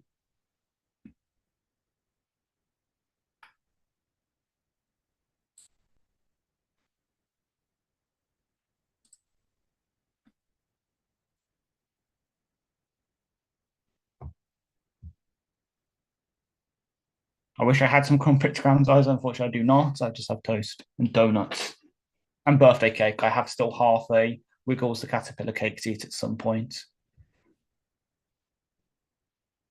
God help this diet. I'm supposed to be on some nice and fit for when I cook. But as I said earlier, when I come over, I can do the 40-yard dash and that and actually not look like a fucking idiot. But then again, it is me. I always look like an idiot anyway.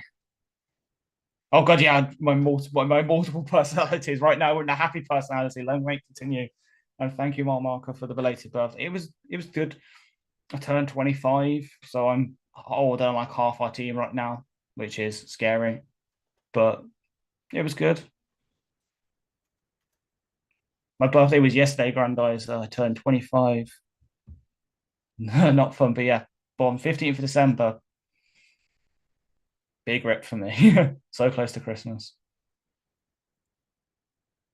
Oh, DJ, so crumpets are kind of like they're kind of like a bread thing. They're like malted bread things that's got like holes in them, and you obviously put them in a toast and put a bit of butter on Marmite. Or the closest thing that Americans will see to a crumpet is probably an English muffin. It's not actually dissimilar in terms of texture. It's just got holes in so that when you put butter on it, it melts through into the bread itself. It's an elite bread item. Agreed. Quintessentially English. Hello to Miss Harley Quinn, Geordie Mansion, TJ, Grandizer, Brent DeWitt, Mile Marker, and all the other people that have been in the chat as well. Mark B, Drew Howard, MFGT84, Mark Perez, Teppo, all of you guys on YouTube. Appreciate you checking in. saying hello, and on Twitch as well. Pac-Man's coming saying woohoo. Chrissy J's in the building. We also have Big Aries, El Judderman, Joshua Mercer, LSDTTV, who's been a really good sport as a Denver fan in the chat too. Shank7L, Dan Pasker's been on there.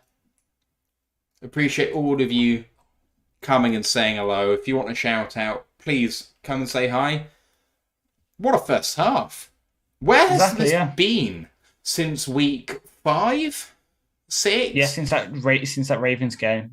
Since the Ravens game, the defense hasn't looked up to it. And last week, I saw signs that they were getting there, but I did not think they would then flip a switch against an offense which...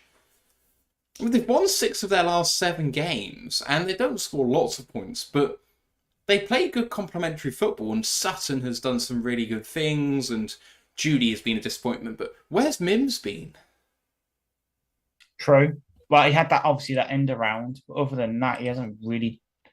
I think he's had 1 target, so he's had 1 target, no catches, and he had that 1 end around for 11 yards. And then obviously some of the returning stuff, but no one cares about that, really, do they? Aside from me. But yeah, I know, obviously, but I'll raise a bit. It raised a bit of eyebrows with obviously Dorsey getting a start over Jerry. But I don't think he's seen the defense yet. He's been on special teams, but I think it has been Kindle, Vildor, and Dorsey in, which is sad because obviously we do love Jerry, and he's coming to a contract year. But Jerry will still get paid. Yeah, but Jerry will get paid appropriately. He will get himself mid-tier backup money, which is what he is.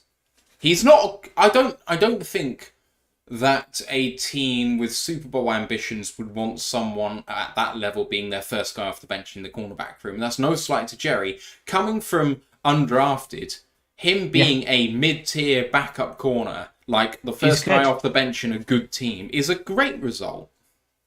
Exactly, yeah. So I'm kind of on the theme of that because I just found saw on Twitter. You know Tommy Cutlet's agent? Yeah. He's also Iffy's agent. Oh, okay. Snap count, hang on.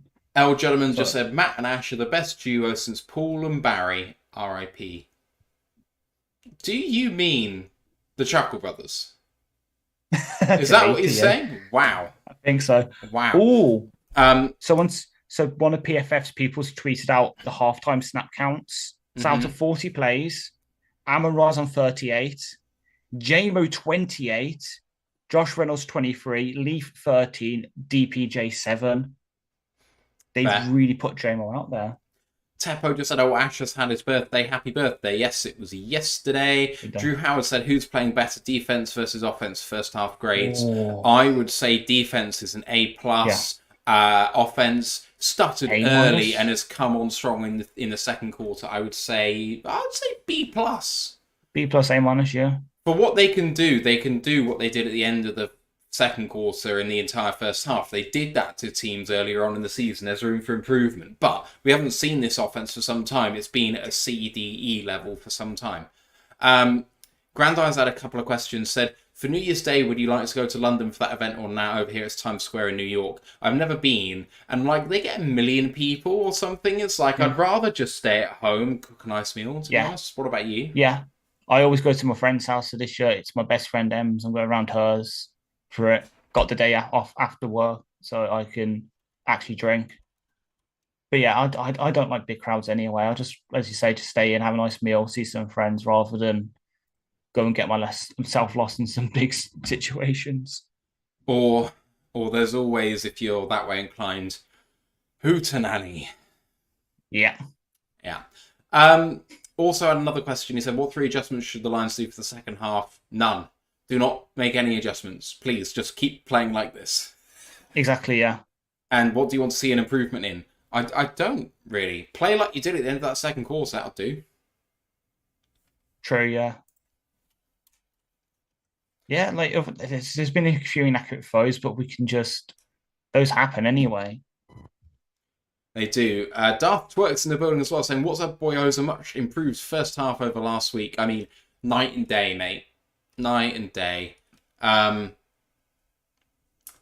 El Gentleman said we need a to me to you touchdown celebration. No one needs to see that. No one needs to see it. To answer your question, Mark B, Matt is a Liverpool fan, and I am a fan of Aston Villa. Yeah. And then we have Ant is a fan of Chesterfield. Yeah. Ryan McCluskey is a fan of Bradford. Ryan Farden's a fan of Arsenal. Steve Collins is a fan of Manchester United. And I actually don't know Tom's team. Nor do I. He's a man. Really... He's a man of mystery. He supports many teams, I guess. I never see him talking football. Maybe he just doesn't do football. I don't know. True. But to be fair, yeah, that's true. Because obviously, I don't really do rugby or cricket.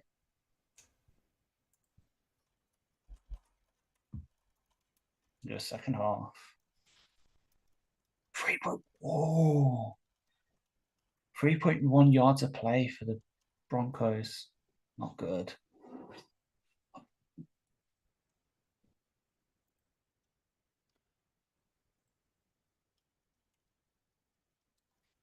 TJ said, I must say that Matt and Ash are more proficient Lions fans than a good majority of their American counterparts. I think the reason for that, though, is that you can't, well, you can, but for people like us who actually really have bought into the game big time, you don't get any half-arsing things. Whereas if you grow up in the country with the sport being a major part of high school and whatever, and it's just ingrained in the culture, people will like it somewhat and know enough to kind of know that they can complain about it, but not actually enough to know what they're talking about. Whereas over here, you have an awareness of the Super Bowl, or maybe you're a casual fan and catch the odd game, but other than that, you're bought in, and you have to be because of when the games are played, and you know, obviously the access to it is much better now, but you know, back in the 80s, you'd get to see one game a week, so you really had to know what was going on. MFGT84 said only committed fans are up at this time of night. There was no option. No option. Right. Kickoff has gone through the end zone. Broncos at 25. Wilson under center. In the strong eye, but now changing the play. Still in the strong eye. Snaps the ball and hands it off. Good tackle by John Kaminsky. Gain of 3. Second down and 7. Barnes is back in the game. Oh, that's really good news considering what happened with him. Yeah. Mile High side, good game. Lions looking great. It's not over. I know what the Lions can do. It's not over. I want 2 more Amara touchdowns. Is it too much to ask? No, I would like that too as well. Second down and 7. Wilson under center again. And play action this time. Pressure up the middle. And running back screen. Tackle for a massive loss by Josh Pascal. Third down and 12. I think that was a lot of 5. If my eyes work, they do. Third down and 12. The O-line let them through too quickly, even for a screen, and did not get out in front of him. And Pascal followed the running back fantastically. We have a gentleman's agreement. I'll let you have Iffy on Monday if you let me have Pascal. Can't speak for anyone else. Third down and 12. Changing the play. Russell Wilson drops back deep, looking left, looking very deep. That's going to be DPI on Kirby Joseph, I think. Or was it Anzalone? Might have been Anzalone. It's on Anzalone because Kirby was coming along to make the interception. Just doesn't get there. Let's have a look. It's Anzalone. He clearly got there way before the ball. And he wasn't looking at the ball. It's a clear DPI.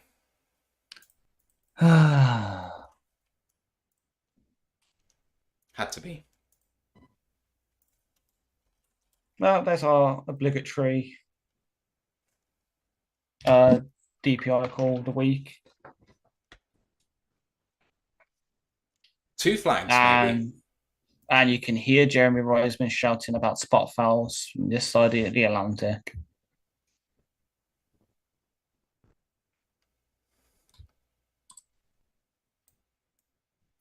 So Dorsey got flagged for illegal contact? Yes, correct.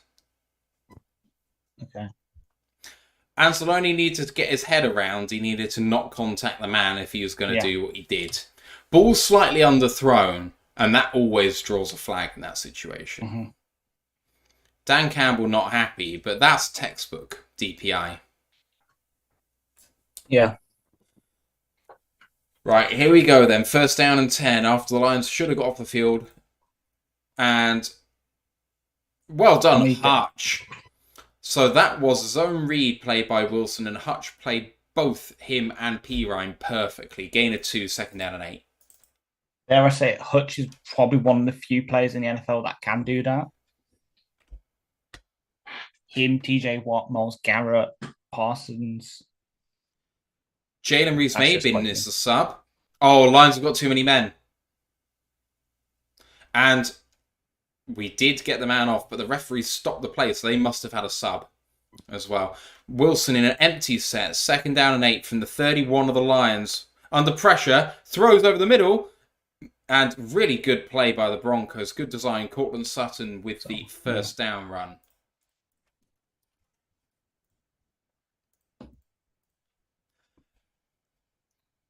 Kevin Harlan is a basketball commentator, isn't he?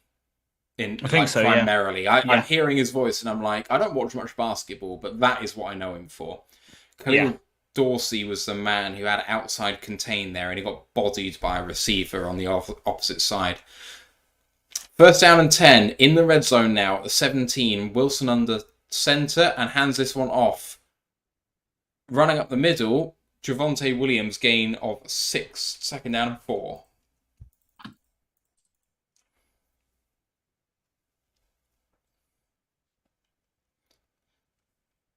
How can someone be so good at commentating on both sports? How can you know so much about all the teams that are out there enough to speak on it and sound competent? It's impressive.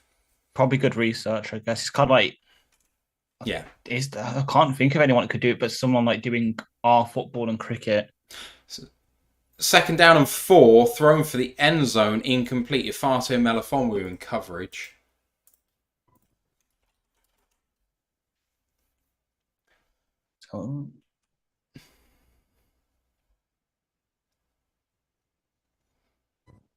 Nice, perfectly in phase with him. Love to see it. Yeah, really well covered by Iffy. Third down and 4. 11:40 to go in the third quarter. Can the Lions make the stop? Pirine flexes out to receiver. Anzalone does well to communicate to the team to get players out wide. Oh, good throw and catch to Humphrey. Tackling there was Khalil Dorsey, but it is a first down. First down and goal at the 5. I think. Good effort by Dorsey. Lions are going to do really well to not concede here. First down and goal from the 6. Handed off. Run up the middle. Gains 3. Second down and goal from that spot. Good matchup by the Broncos on the Humphrey throw, because Dorsey's speed, not strength, and Humphrey's very much strength. Javonte Williams checks in. Second down and goal from the 3. A long drive instigated by a DPI by Alex Anzalone. Russell Wilson under center. And fake handoff, looking to throw for the end zone. Really well played by Ifatu Melifonwu. Got there perfectly and stopped the feet getting down. Third down and goal from the 3. Ash, what a play. I know, I'm just thinking. I was about to say, over, under... at this point in this game, obviously we will not know. Over, under of his PFF grade being above or below 84.9. I would say above right now.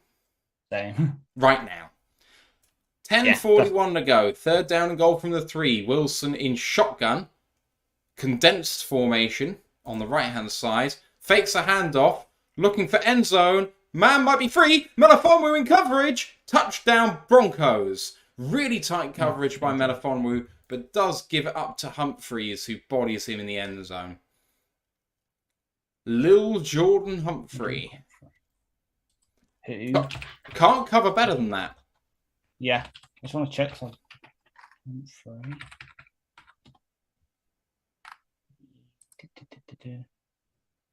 Barnes was also in coverage, but could not get there. 21-6, PAT to come. I knew it was. So Humphrey, just double checking for us anything, he was a receiver who, coming into the 2019 draft, before the combine, was highly regarded after 3 really good years for Texas. Then he ran a 4.75 40 and became a UDFA. I think that ball has moved. I do not think this is going to stand. ESPN says it's under review, as are all. Yeah, so they just went under review, but I saw a replay of it. It moved in his hands, and it seemed to move on the floor just a touch, and I think that's going to be enough to say incomplete. Wasn't last week when we saw a bobbling ball? So Joshua Mercer said, looks like the ball touched the ground to me. Touching the ground is absolutely fine as long as you have control of the ball. Touching the ground does not automatically mean incomplete. However, I believe that the ball moved on contact with the ground, and that would mean it's incomplete. Shank7L says, looked like he double clutched it. He definitely did double clutch it. That, again, doesn't mean it's incomplete. If you gain full control before going to the ground and then hold it, it's fine. I'm pretty sure the ball moved. I'm taking the points off the board. Would be 4th down and goal from the 3, and you'd have to go for it, I think. Yeah.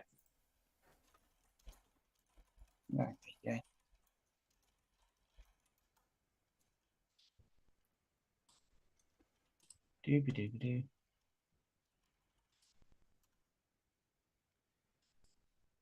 Right, so everyone in the chat on Discord seemed to think that's a good catch. But we'll see. Mike D. Barker Hotmail says, back with my Brits. Yes, yes, sir. Thank you for coming back with us. Mark Perez says, dreaded third quarter, Bob O'Land. Poop. Mama Marker, damn. Mark B said, just like George Costanza said, there was movement. I don't know the reference. Incomplete? George Costanza, yeah. Really? Called incomplete?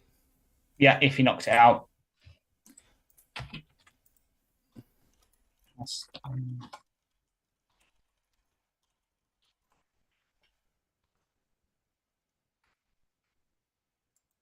Oh, I want to be on that ice rink.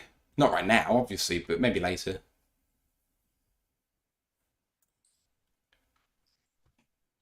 Oh, McCluskey just said it stands. It's a Seinfeld reference. There was movement. It's the Seinfeld bit says there was shrinkage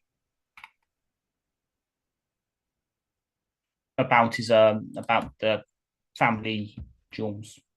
Huh? That is an incredibly bad call. You can see the ball move on the ground. I can't believe they've called that a touchdown. Nor can I, because I just saw obviously that it's supposed someone said that if he knocks it loose, confirmed, and then obviously it's come up on ESPN, it's standing. It's kind of like, you remember that our discussion last week about who was the catch? It's one of the tight end catches. So probably Komet. Like Komet kind of bobbled it. I think it's similar to that.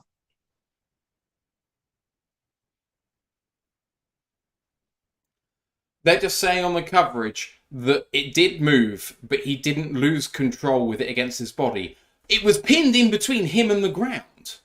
Like, if it's pinned between you and the ground, you've lost control because you don't have your hand underneath it as you have control. Like, that isn't control. That better not come back to bite us. That's all I can say. You mean like the non-call of the intentional grounding last week? What intentional grounding? It didn't happen. True, yeah, we don't want Dan to get a 100k fine like Andy Reid got. Because here you got Andy Reid got 100k and Mahomes got 50k for their comments about the refereeing. Yeah, well, they shouldn't have been offside. Exactly. 42 set height. Sorry. I was about to say their knowledge of the Mahomes and Reid's knowledge of the offside rule is as bad as what Joey Barton think female football commentators' knowledge of the offside rule is. Now, let's not sour this broadcast with mention of that prick's name. Hello to 42 set hike, who's a username that I do not recognise. Says, hello, let's go Lions, roar on. Hell yeah. Jared Goff prowling on the sideline, ready to go. I will take one Amon-Ra touchdown, please. Please and thank you. $500 for me if I get 2 more touchdowns and the Lions win by 14 or more. So, can we deliver? Kickoff through the end zone. Lions coming out to the 25. Mark B says, we were never shutting them out. Now we need to see a response. I would have hoped for shutting them out for longer than we did, given that they had 0 at the half. But, you know, never mind. Shank7L says, they were on a bye week. Friends vibes? Yeah.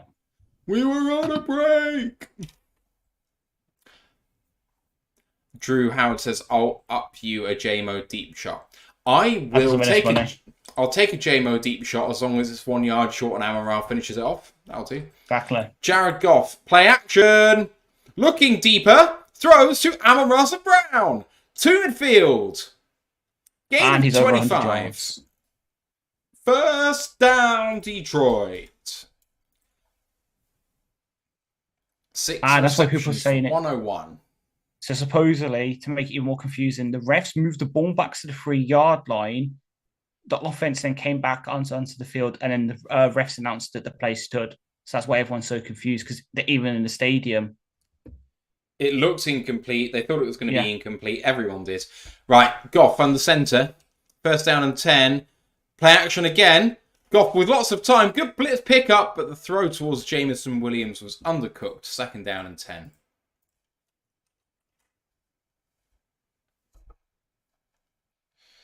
And the Lions need to come out firing again.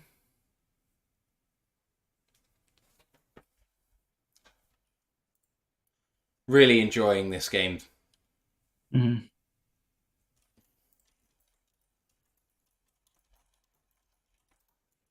Well, him and JMO are stacked. Second and 10. Broncos showing blitz. With the man coming. Do they do it again? Second down and 10. That man is coming.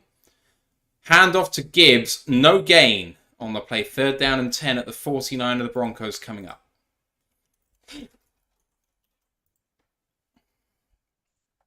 Don't stop me now. I'm having such a good time. Come on. Taib just said, Jonah got whacked on that play. I mean, we're still standing. So 9:20 to go. Third quarter, 3rd and 10. Oh, they show those stats and they don't look pretty at all. Ooh. I said that just before it happened. We're running it. Jameer Gibbs has got a hole. He's got a first down. Running it on 3rd and 9 to the boundary on a stretch play for 10 yards. Vance Joseph's the meme right now. He looks like he's calling an offside penalty, but unfortunately he's just mad. Yeah. Why do you have to be mad, bro? It's only a game. Well done, Jameer. Was that Jameer or was that Amon-Ra? It was Jameer. I'm sure it was Jameer. Yeah. First down and 10. Jameer in the backfield. And big hole again. Jameer beats 1, beats 2. Can he get all the way? Beats another. At the 5. And goes down to the 5. Oh, Jameer Gibbs so close. So close. First down and goal. What a run, Ash. That is. Oh, yeah. Now, can we finish it off to Amon-Ra St. Brown, please? I was about to say that it's time for like a. Is that like a? Oh, he should have finished that, but he just went backwards. Unfortunately, PJ Locke was the one finally who No, it wasn't PJ Locke. Who was it? It What, was Singleton, maybe? Anyway, at the 4, Goff under centre. JMO in motion. Goff hands it off. Gibbs tackled at the line. Maybe a gain of a half yard. Second down and goal from that spot. Gibbs has produced 50 plus scrimmage yards for the 12th straight game, establishing a new franchise rookie record. For the what straight game? 12th straight game. And That's this is mad. week 15. We've played Yeah. 14 games in that time. So there's only the first 2 games he didn't, and then he's done it every other game since. Yes. Which kind of makes sense. He is an absolute beast. Second down and goal. Yeah. Goff under centre, goes quickly, snaps it, fake handoff, looks towards the tight end, throws towards the back of the end zone, incomplete. Third down and goal. Threw it over Amon-Ra's head, got me excited for a moment.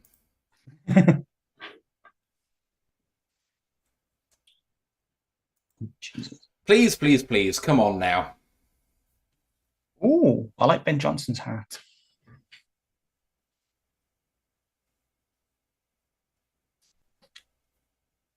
Third down and goal. 7 minutes to go in this third quarter. Goff, 3 receivers to the right, 1 to the left.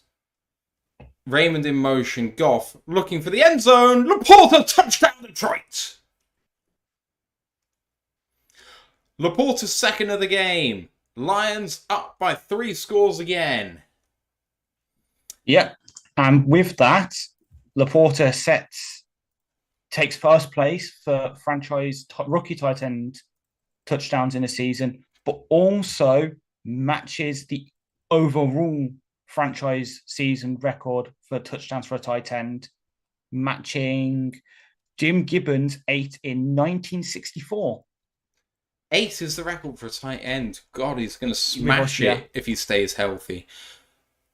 The PAT is sliced, but is good. 28-7, the Lions lead. Goff has 4 passing touchdowns now.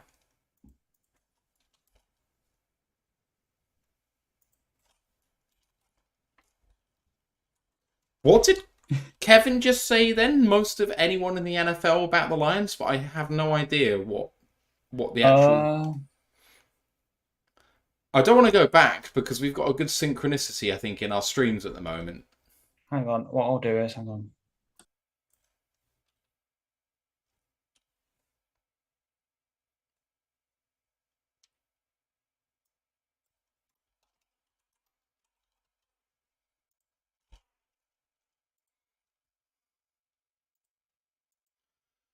Shanked 7L just said most touchdowns by rookies.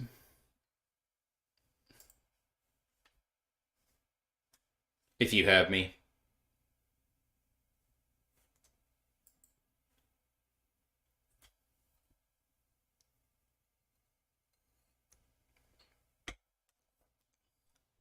So I got it. So that's the 15th touchdown for by Lions rookie, which is the most in the NFL this season.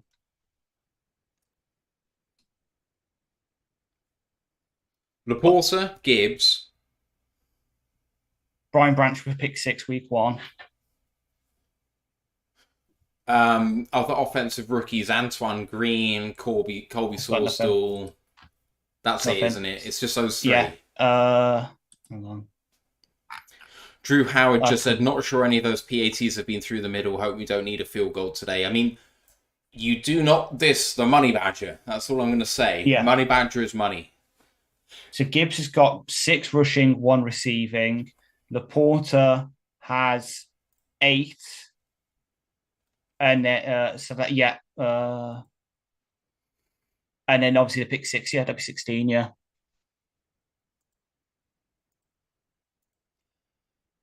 I wonder what the rookie receiving touchdown record is. How many touchdowns has a rookie ever got? Because you got to think it's not many more than 10. Mike Ditka had 12 in his rookie year. He could break that.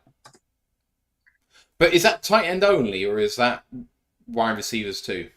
Oh, as much as we love Laporte is not catching the rookie touchdown record. What's that? 17. Randy Moss, 1998. He only needs another 10. Come on. 7 minutes and a second left in this third quarter. The Lions have scored a touchdown in the third quarter, everybody. Yay. Everybody celebrate. Laporte is the first tight end since Jeremy Shockey in 2002 to have 70-plus catches in their rookie season. 70 catches in 14 games, 13 and a half games so far. That is 5 catches a game. There is 3.5 more games to go, just less than. So let's say that is going to be another 16 catches. That brings him to 86. Is that? Yeah. Unbelievable. Ridiculous. Right, at the 25, Russell Wilson, 2-step drop and quick throw to Cortland Sutton. Tackled by Cameron Sutton for a gain of 8, 2nd down and 2. That looks like a big change-up of what the Broncos have been doing. Russell Wilson's been trying to hold the ball and throw deep. That was a very designed quick throw to Sutton there.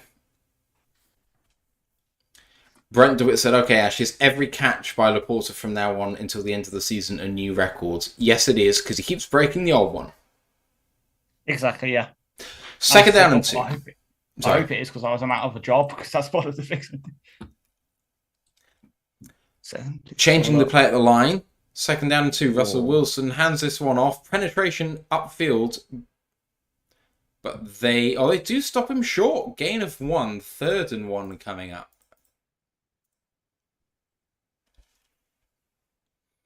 Good tackling up front by the Lions. The Lions getting penetration against this O-line, which is really encouraging, Ash.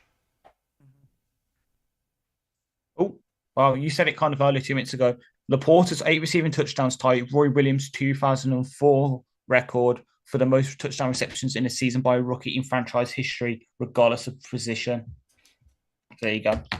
Lion injured on the field. I think. Well, the clock hasn't stopped, so maybe he was just struggling to get up.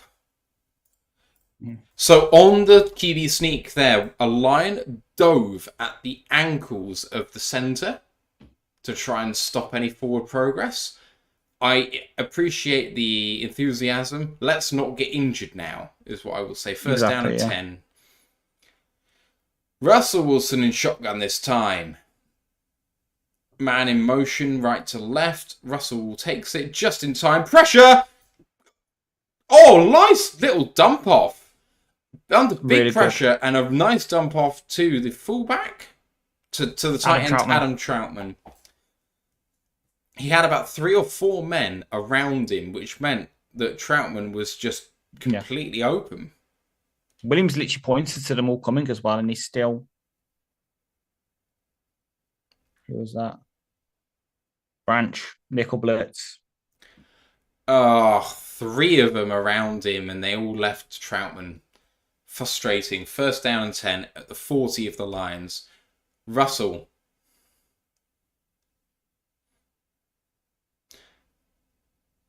Takes the snap, fakes the handoff, looking deep. Winds up deep, throws for the end zone. Oh, what a play! Ifatu Melifonwu. Learn the name.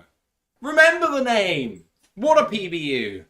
Because the man has separation and he has a big punch out. Oh, the technique is excellent. Stupendous confectionery. Heck of a play, says the coverage. I concur. Yes. 2nd down and 10, and the Lions are substituting a couple of players late, and the Broncos might have to... The Broncos take a timeout.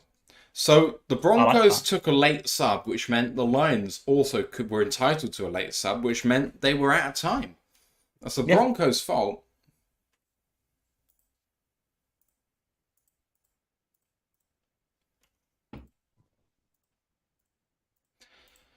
I still can't believe this Denver team are on the brink of the playoffs here, Ash. I mean, 1-5 start. I know the Lions came on strong last year, but it never looked like they were actually going to get there until maybe 2 weeks to go, and then they lost, and then they won the final game.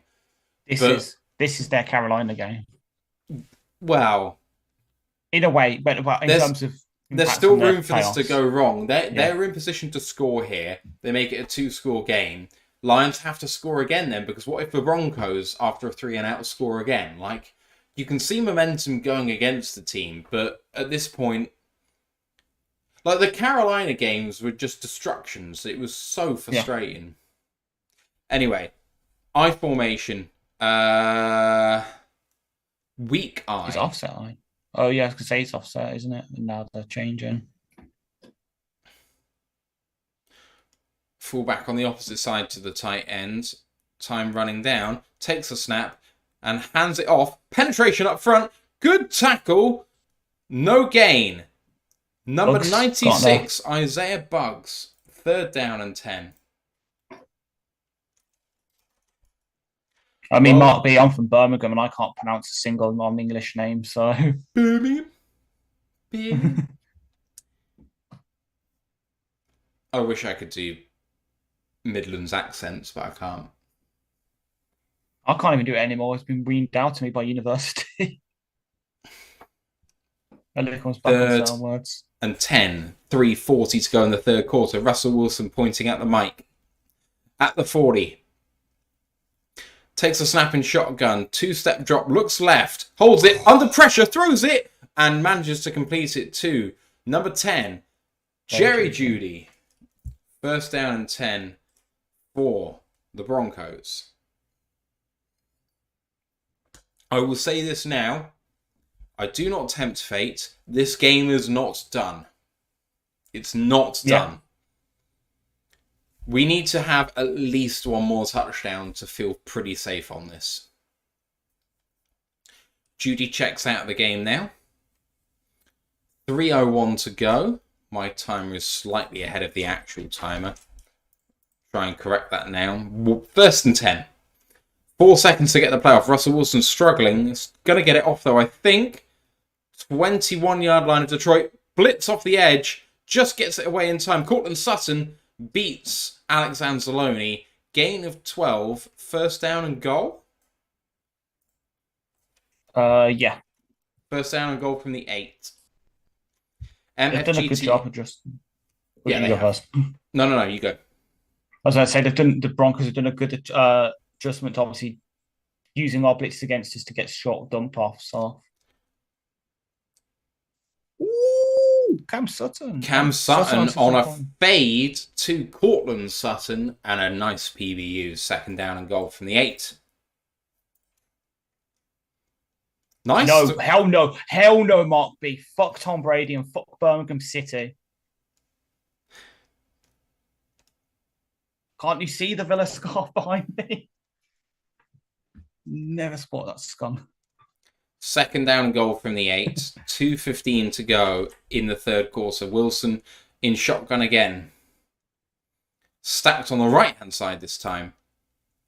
2-step drop, looks left. Quick throw!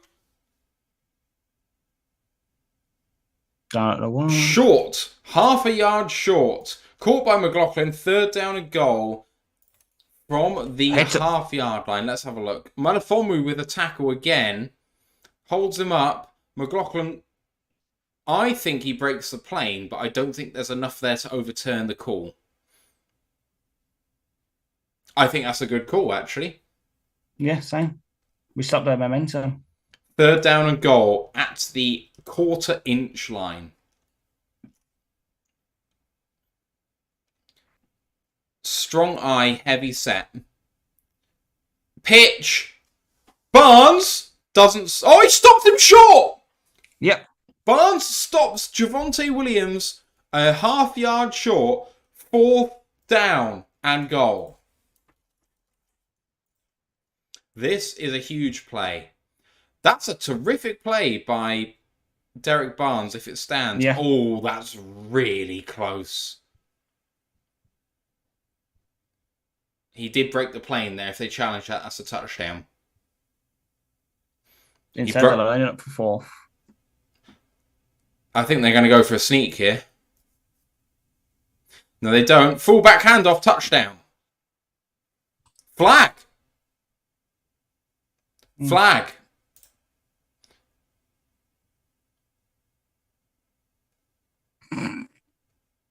I've just seen a tweet and I can guess what the flag's for. Apparently, they think it might be offside on the defense on the coverage. Offensive offside. Offensive offside. That's what I just saw. Eric just tweeted. I see Kadarius Toney switch teams. Yeah, this just come up on ESPN. Queen Miners lined up offside supposedly. So now it is for. I don't see it at the moment. There's no offside there. That is a false call. There is no offside. Fourth and 5.25. They are going for the field goal. There is absolutely no way that was offside. That is a terrible botched call.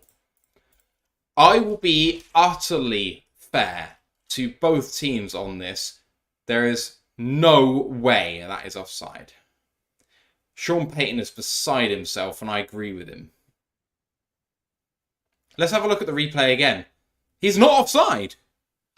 The helmet of the centre is far beyond the helmet of the left guard. His right guard. He's right. Well, Miners was behind the left guard.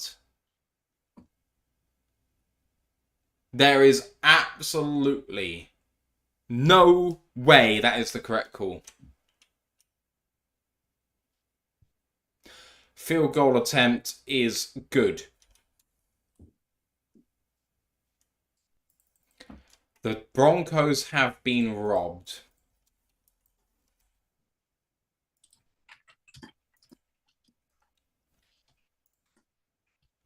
They had a touchdown potentially twice on that drive, not challenged, and Sean Payton can blame no one but himself for that, but it's nice to be on the right end of these decisions, Ash. Yeah, true. I mean, it feels strange, I'm not going to lie. It really does. I would make a joke about Liverpool, but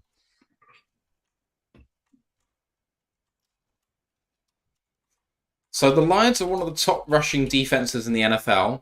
They have held Denver to 42 yards on 20 carries. 2.1 yards per touch, including a kneel down from Russell Wilson. But he's 4 carries for 3 yards. That would be 3 for 4 yards without the kneel down. So, you know. And frankly, just don't kneel down. Mm-hmm. If you don't want to lose the yard. That's what I'm saying. True.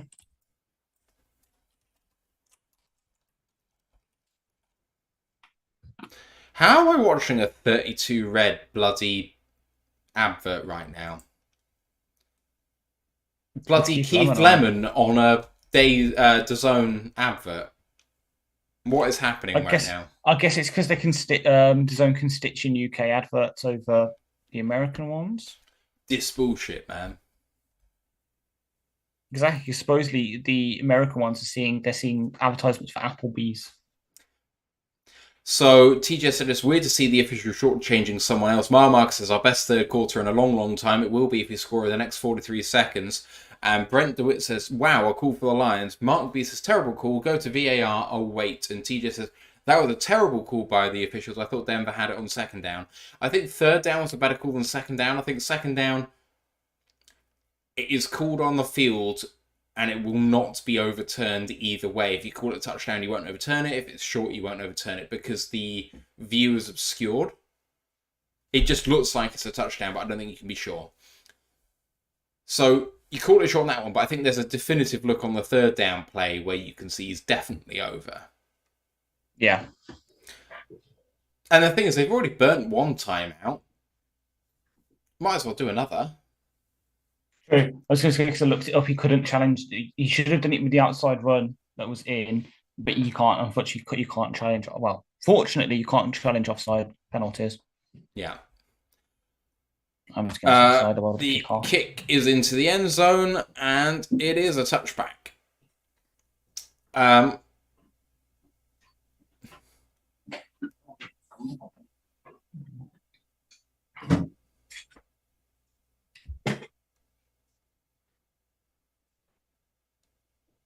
What's Big Gene saying? I'm just listening at the moment.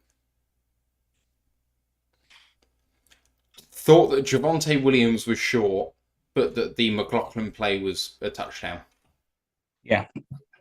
Which is basically what we're talking about. So, anyway, the Lions, Goff hands it off. Montgomery, big hole!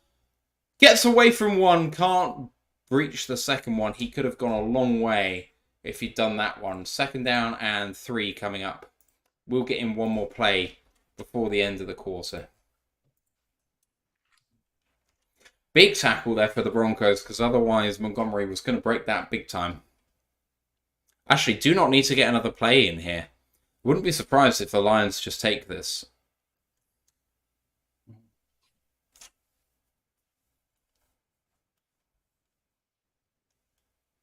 Lions are walking off the field, I think. Yes, the end of the third, according to the score. I'm just going to check something. End of the third quarter. Lions up 28-10. Russell Wilson 13 of 23 for 157, a touchdown and a fumble.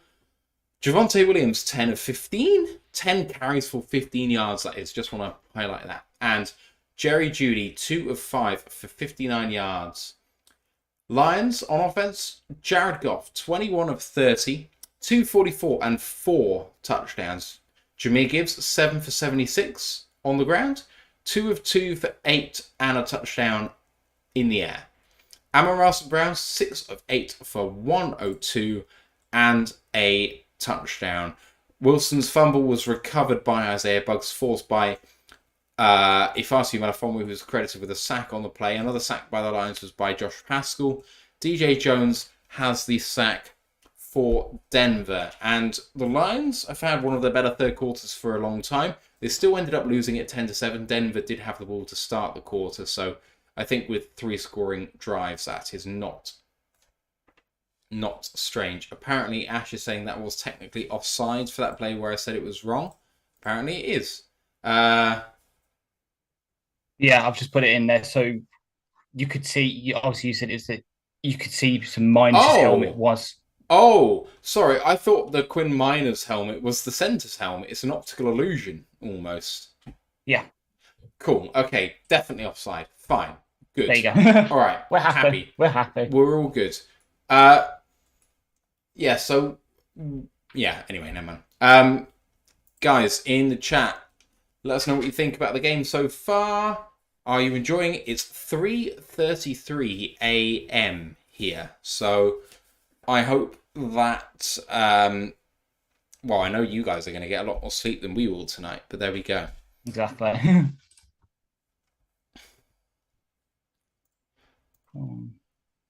So with this potential win, I'll call it that until it's not, the Lions will move to 10-4. That will be the Lions' first double-digit win season, I think, since 2014.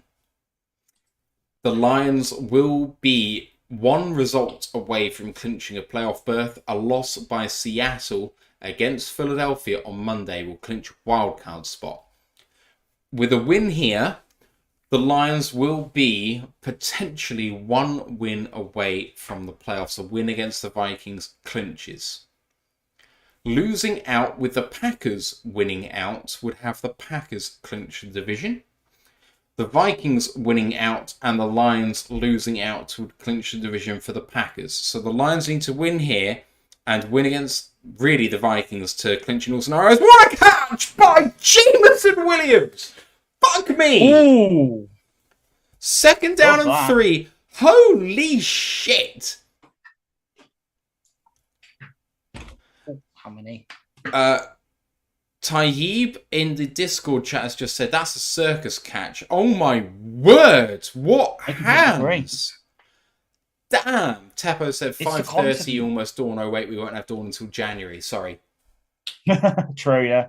JMO is hurt on the sideline. He's limping a bit.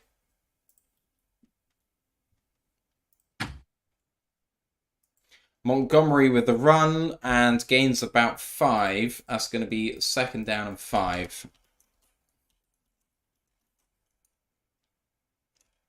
2nd down and 6, correction. See, Eric just made a good point. After what happened, obviously, with the Chiefs game, I think the refs have been told to make a point of emphasis of calling the offsides for the next, for at least for this week.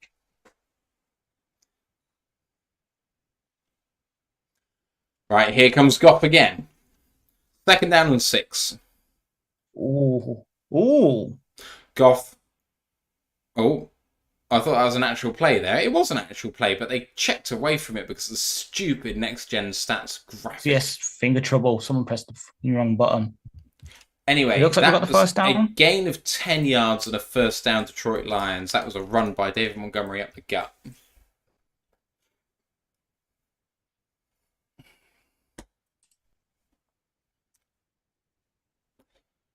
We are at the 41-yard line of Denver right now and progressing down the field nicely and killing clock while we're at it. Goff under center. Okay. He's going to throw. Quick throw this time. 2. Oh! There's a flag. It could be DPI here. Josh Reynolds went up for the catch. I thought that was a good competition by Fabian Moreau. And you'd be right. No, that is pass interference. Yeah, that's what I'm saying. Yeah, that's what I'm saying. You'd be right with the DPI. Yeah. Yeah, he got there early and held his hand down. Yeah. Made sure that his right hand couldn't get there, so it had to be a one-handed catch or nothing. Flag is good. Pass interference. 1st down and 10 Detroit. Only a short gainer for that one, but enough. I've got to say, for someone who we kept worrying couldn't operate outside the trapezoid, he's really doing that today. He is. 25-yard line. Goff hands this one off to David Montgomery. Gets himself a gain of 12 yards, and it's 13 yards. And it's 1st down and 10, just outside the 10, maybe at the 12? Mm-hmm. And even then, he still has 2 more yards to get to be our leading rusher, because JMO is roughly at 11 yards a carry right now, and he's 7 carries. Can we get an Amara touchdown, please?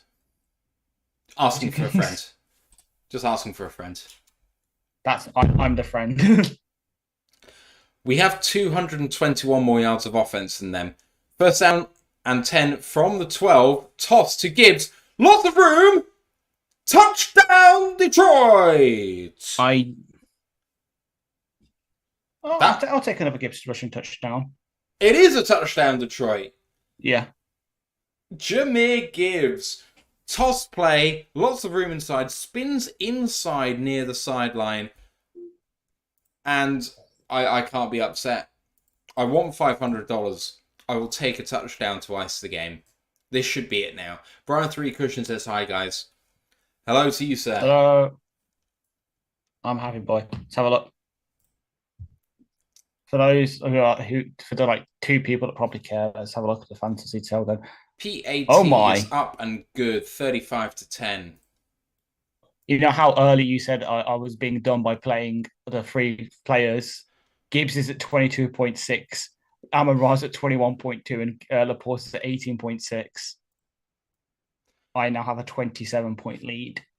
Yes. I will tell you right now that good players of fantasy are not results orientated. I know.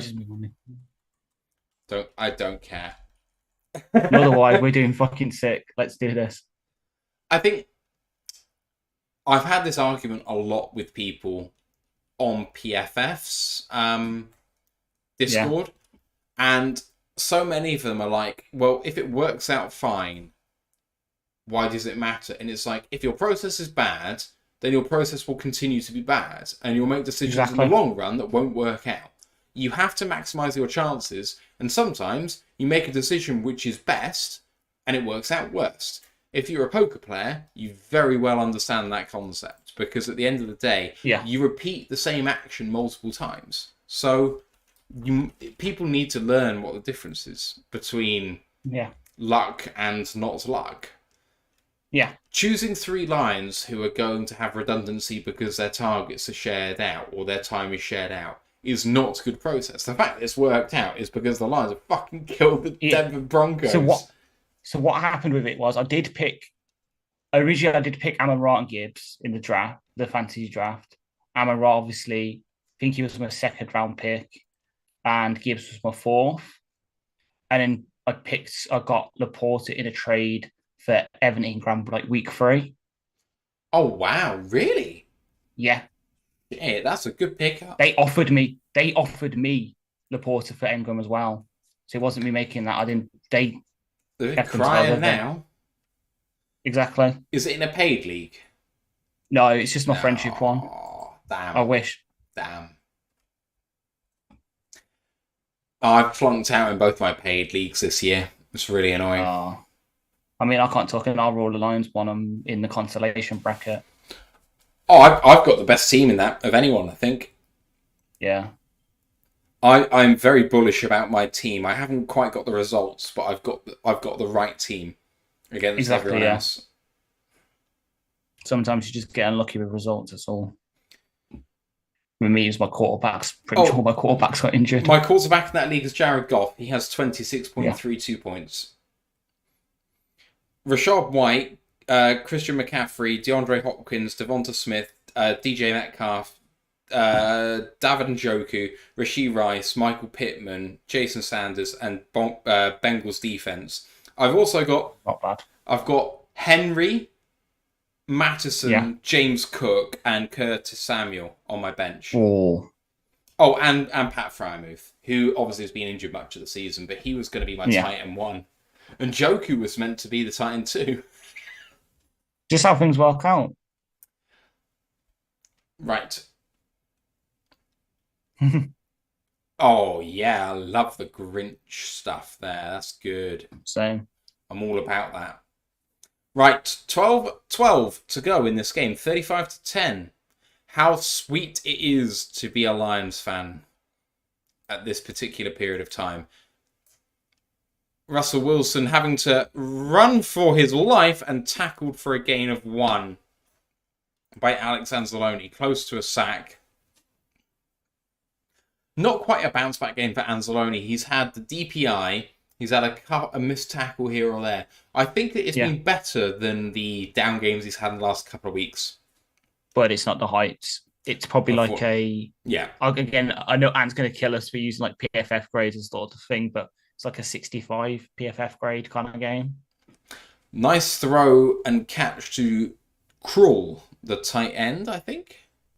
Yes. 85. First down and 10 Broncos and progressing down the field. Lucas Crawl. Lucas, thank you. It is. Good shout. A winner. 44-yard line. And really well battered down by Alex Anzalone. I say, because of course I saw Crawl and your mind probably went away and went, I thought it was Tim Crawl. Because obviously the goalkeeper. Anzalone with a terrific play there. Really good. Second down and 10. 11:15 to go.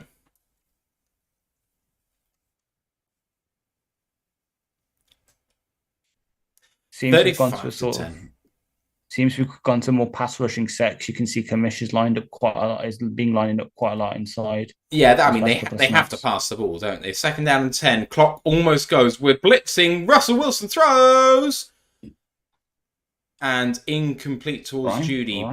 He was hit hard there, Russell Wilson. Third down and 10 by Branch. Is he going to show it again? Yeah. Oh. He was hit as the ball was thrown. Disrupted the timing of the throw. He left him in a heap. Love to see it. Third down and 10. Yeah. was about to say, because that's my new favorite TikTok. I keep getting on my For You page. It's just compilations of big hits from football. Snap is away. Russell Wilson looking left, throwing deep. What a fucking catch. Denzel Mims with the catch against number 29 of the Lions, which is not a number I recognise. It's Kindle Vildor. He competed very well for that. And he does get 2 feet down, does he? I don't know. So it looks like it is for me, but ESPN, and it might be spoilers if I'm saying this, ESPN is showing it as incomplete. They have changed the ruling on the field to incomplete. The second foot is out of bounds. I've just seen it on the replay. Unfortunate. 4th down and 10. Awful. Even then, well... Forced by Kindle Vildor, he wouldn't have been out of bounds without him. Yeah. No way they're fucking punting this ball. Yeah, they have to go. 4th down and 10. Nice throw by Russell Wilson.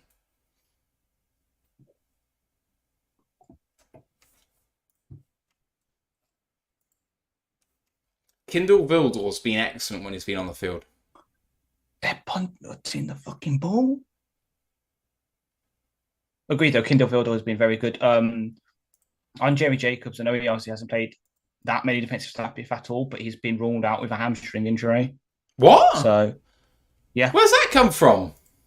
Right, they are actually going to punt. They lined up for it, but they actually did it. Fair catch called for. And, Khalif Raymond, and he's now going at the man who hit him. This is getting There's a bit a spicy. scrum. Oh, and Raymond has just taken a flop from the referee. Raymond clearly called fair catch. It's an egregiously bad hit. Yeah. I'm going to look it up. It is from Tremon Smith. And it was helmet-to-helmet contact as well.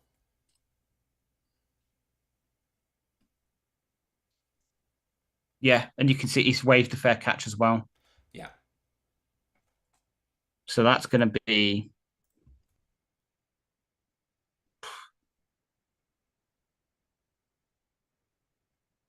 Yeah, I agree with the commentators. They said that he was tracking the ball in the air when the fair catch signal was signaled for, so he just missed Raymond calling for the fair catch. So it doesn't appear to be dirty, it's just a foul.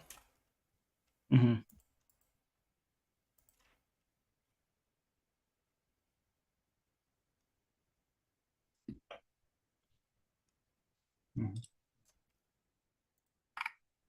So we start at 23. Right. Is it too much to ask in the last 11 minutes for a Hammer touchdown or two? I'm with you.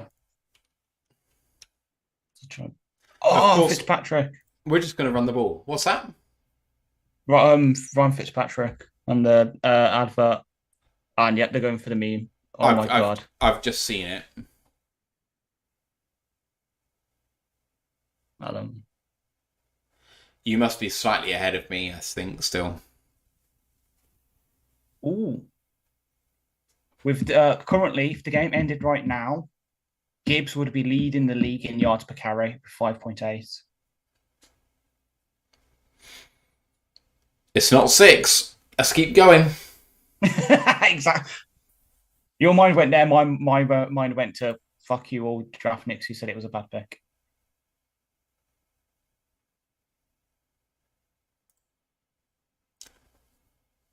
All right, time to lay the hammer down. Yes.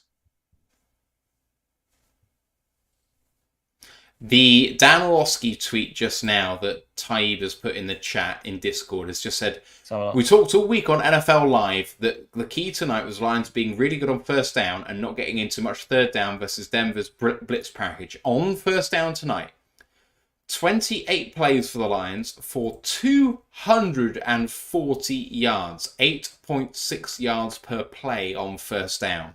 Goff is 9 for 14 for 112 yards and 113 passer rating. Play action on first down 86% of the time. Oh. By doing so, protecting the line, being fantastic, defense has been great.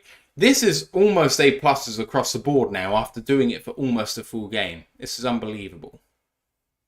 Mark B says, and we get CJGJ back. Activated next week, probably not playing, I don't think, next week. Maybe playing in week 17. I would not expect him to actually be put on the main roster. I can see him taking some snaps. It'll be like how we were using Iffy before. Obviously, we bench Tracy for him. He'll probably get like 10 to 15 snaps in certain situations.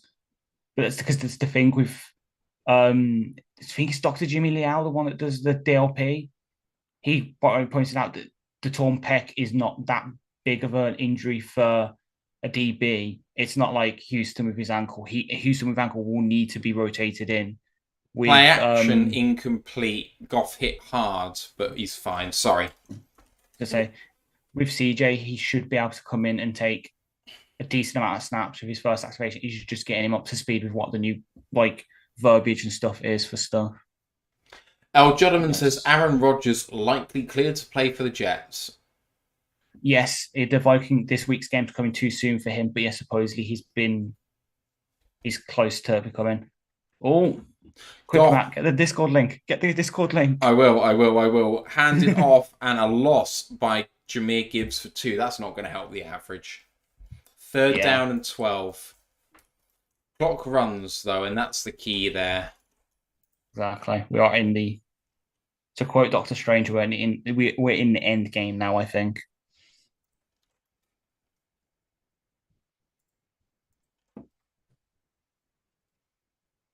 Right, 3rd and 12.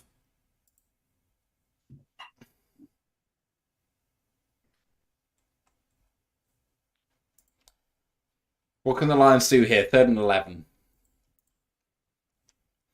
From the 22. Goff. Looking. Might take the sack. Does take the sack. Could be worse. I'm not too mad at that. Punt coming up. Cooper got the... Wow, I was going to say the smallest of contacts. It was almost a clothesline. Ben Johnson shakes his head. Goff could not have gone down there, but never mind. 4th and 19, punt coming.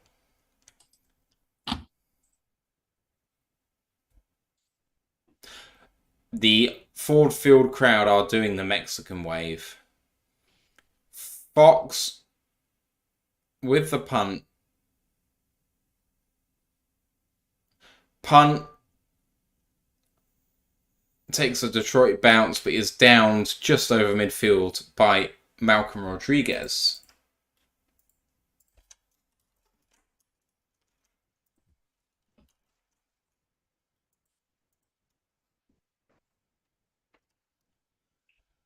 TJ said Gladys after 35 points. I don't recall many 3 and outs in this game for the Lions, Ash. Nor do I. I think there was the first drive. Hang on. First drive felt like one for sure. Lions' first drive was a 3 and out. Yeah. The second, and since then, touchdown, punt. And even sorry, second drive. Second drive is a 3 and out. Sorry, and this most recent one, yeah. What are your first, second, and this one? We've had 3 and outs. Others have been 3. Okay, the third. Yes, our first drive was 5. 5 plays. Was 5. Yeah. So second, yeah. I'm sitting far back, so I couldn't read it. Yeah. Damn it. Yes. This has been very satisfying. Yes. I do feel like situationally we're getting better, say by getting JRM on the field a bit more for coverage sake and making sure the right personnel is on and being a bit smarter, like the late substitution by Denver and us then substituting after that and making sure that we're taking as much time as we can off the clock to force a timeout being taken. Just little bits and pieces like that really make a difference. Yeah. Well, one that I know it's a small play and no one really probably cared, but on the sneaks, putting Pittman in, who is a former edge rusher, putting him in, using his bulk to stop the stuff, It's good. And blitzing. Yeah. We've been blitzing a hell of a lot. Like And then you've got game plan. Iffy breaking up how many touchdowns in the end zone? You've got 2. You've got Cam Sutton making PBUs. You've got Branch, who's whiffed on the RPO slant to start the game, but apart from that, he's hit Wilson a few times. He's made a few good tackles. I think he forced an incompletion after a catch as well. Like, Kindle Billville's had a good game. Dorsey's been okay. Dorsey's been fine. Yeah. I'm surprised they special teamer. Yeah. I'm surprised they picked on Iffy more than him. Here comes the Broncos. Then 9:18 to go, 25-point game. From their 38, Russell Wilson takes a snap, 2-step drop in shotgun, dumps it off to the tight end, running back, Sam GP Ryan. 12-yard, 11-yard gain. Also, first down and 10. I think it's at the Broncos 49, it is. Wilson in an empty set this time.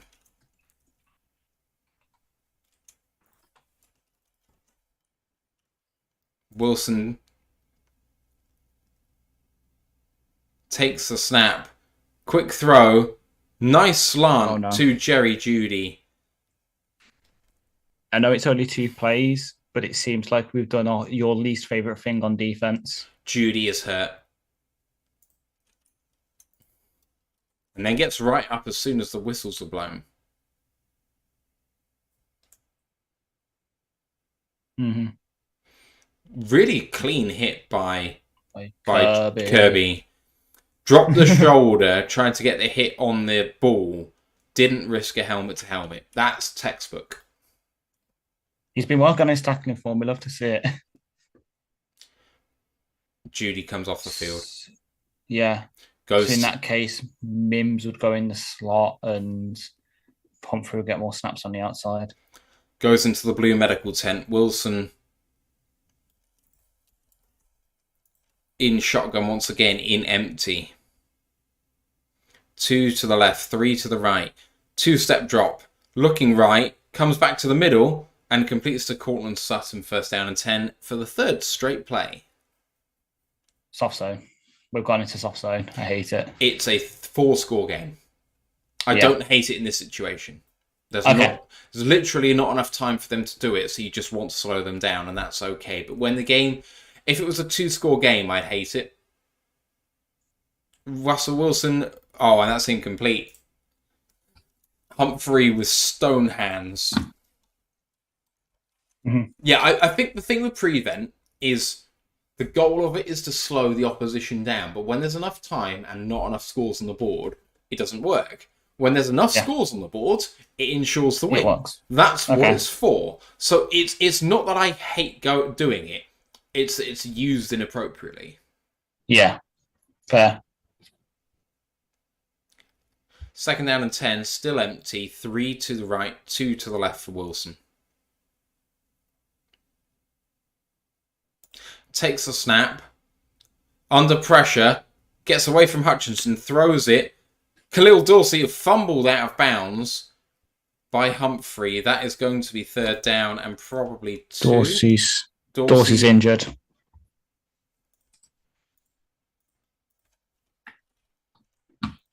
Where was this fumbled?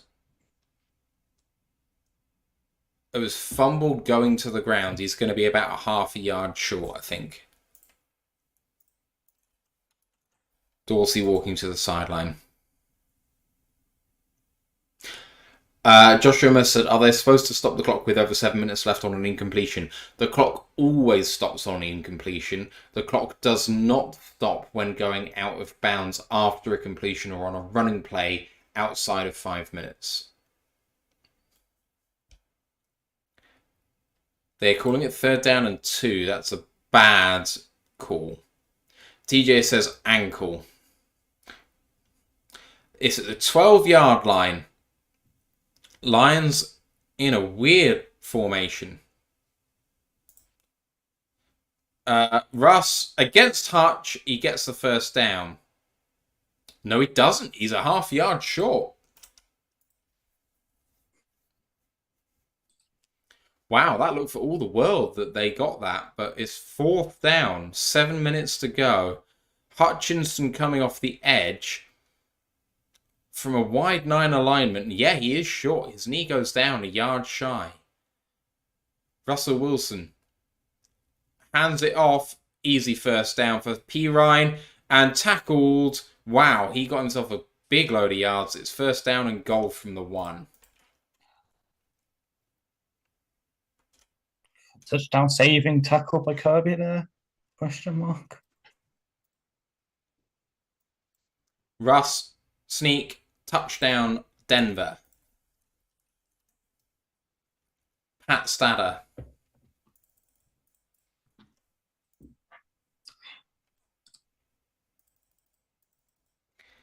Right, that's going to make it a 3-score game. Do they go for 2? I don't think they do here. Good snap. Russ finds the gap. That's the touchdown. Cam Sutton calling for offensive offside. Does not get it. Again. This is really going to make Russell Wilson's stats look good. That's all I'm going to say. Yeah.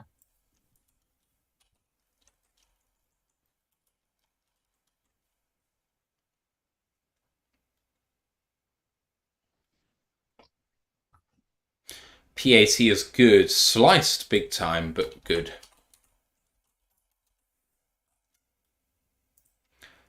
It's an 18 points game with 6:28 to go.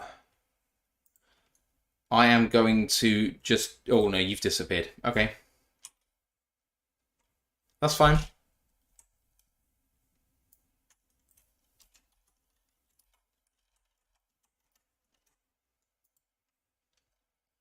LSD TTV says, not giving up. You should not as well. 18 points, 6.5 minutes. We've seen worse. Mark said, I hate this. TJ said, teams have come back from worse. They have. You're right. Mark B said, got to churn out some first downs. Let's go. I want to see some aggression. And to their credit, the Lions came out with aggression on the last drive. Play action on the very first play, and Goff just missed his guy. Josh Rimmer says, is Sutton sutting down Sutton? Sutton is sutting down Sutton. You're absolutely right. I think Cam Sutton's having a really good day. First time I can say that in a long time. I've not been a fan of Cameron Sutton.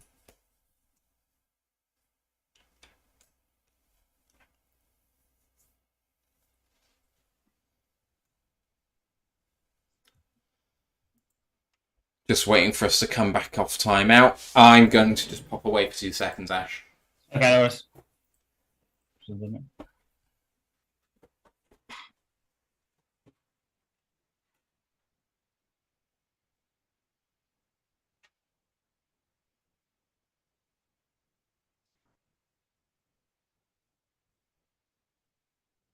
Oh, no.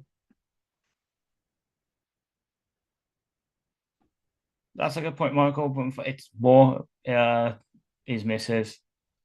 We can't keep getting him in trouble with her. So, but yeah, it's just, as Mark B says, let's just churn out some first downs, grind down the clock, get out here with a W, and then I can be a happy man on Monday.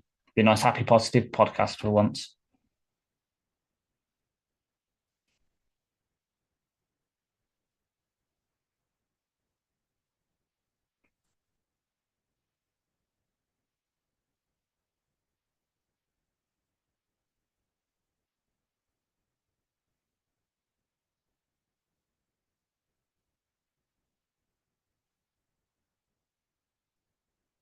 Here we go. On the game, we actually. It'll probably be both. Like, I want Gibbs to get a couple more carries because I need him to get back up to that 5.8 yards per carry because he's back to leading the league in yards per carry. But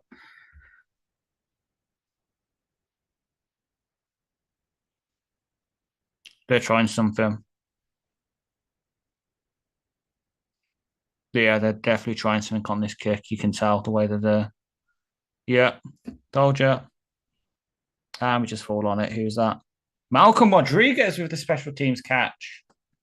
Nice. Well done, Rodrigo. Proud of you.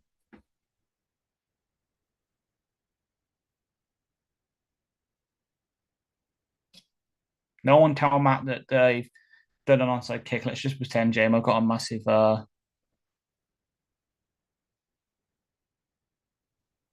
pretend JMO just got a massive reception or something.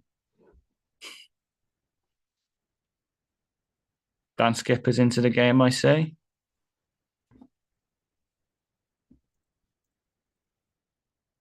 Wow, what did I miss?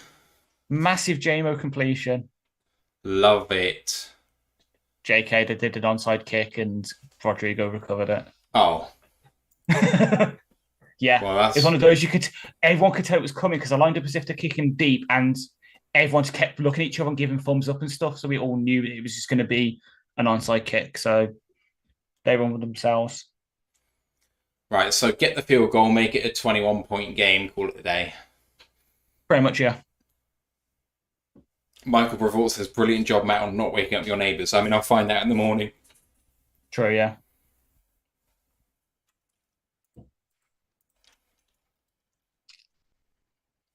Are we going to see an Amon-Ra crack block? Goff, play action, throw, completion to Amon-Ra St. Brown, gain of 10, first down Detroit. Outside of 5 minutes, the clock will continue to run.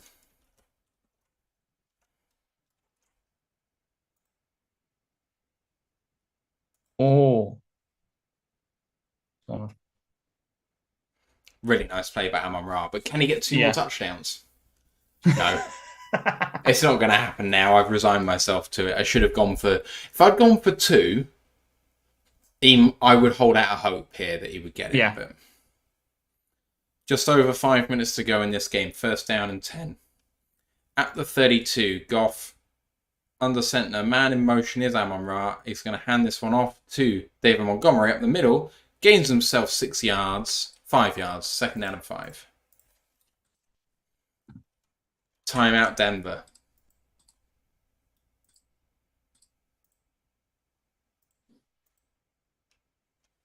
A Seattle loss on Monday, or a Rams loss and an Atlanta loss, or a Rams loss and a Tampa Bay loss clinches for the Lions a wildcard spot and the first playoff game in 7 years.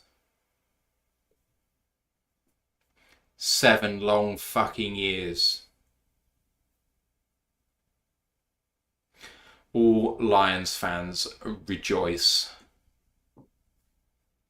The end is nigh. Even getting to a playoff game is an achievement. I know that we always say that we want a playoff game. We want the division. But just getting into the dance is such a big achievement for this team, and it cannot be understated. 27-yard line of Denver. Goff under center. Toss play to Gibbs. Lots of room out in front. Gonna get himself... I'm going to say 10 yards. And another Detroit first down. You would be correct. So we'll double check. Well, I believe he did. It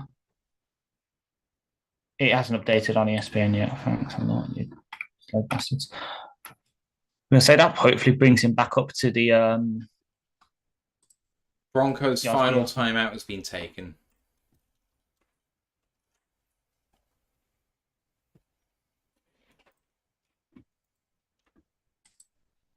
What a nice passage of play for the Lions to finish this game. Exactly.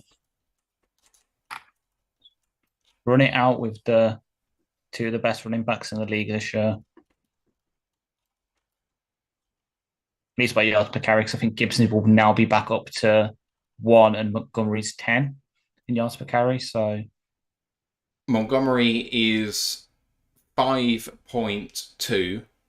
And Gibbs is 9.6. I meant overall in the season. Oh, I see.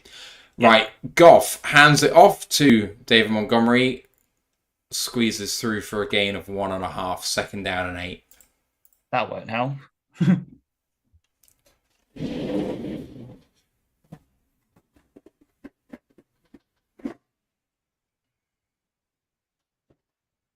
Lions with... I don't know whether I'm right about this, but it doesn't feel like we've had a 10-win season since 2014. You are correct. All the other winning seasons since then have been 9 wins. Yeah. Yeah. Caldwell went 9-7 3 times in his 4 years. So, yeah. First 10-win season in so long. Right, Goff, hand off, 2nd down and 8 to David Montgomery. He gains himself a yard. That's going to be 3rd down and 7. 6.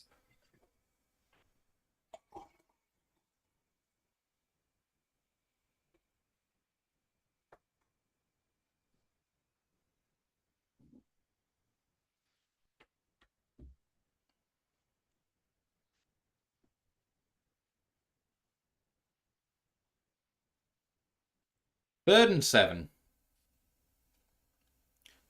3:20 to go. Not what it says on my clock. From the 15, Goff hands it off on a delay. Gibbs tries to bounce it outside, then comes back in, gains himself 5 yards. It's 4th down and 2. I actually kind of just expect us to go for it here. Just for the lols. Lions fans getting loud inside the stadium, praying for a go for it here on 4th and 2. Russell Wilson can only watch on.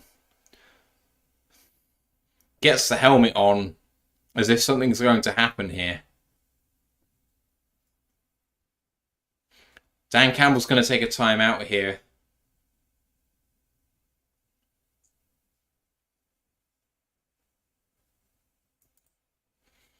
.226 on the clock. And what's going to happen here, Ash? Your prediction, 4th down and 2, 2:26 to go. Kick it. For 21. Just take the points. Yeah. Don't risk it because imagine... It's the smart thing to do, isn't it? Yeah. I think you should go for it, but I think it's the smart thing to do to just kick it.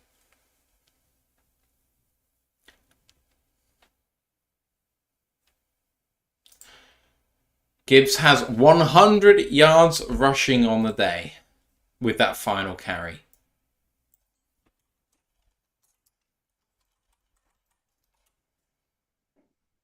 Lions have 185 on the ground. We're going for it.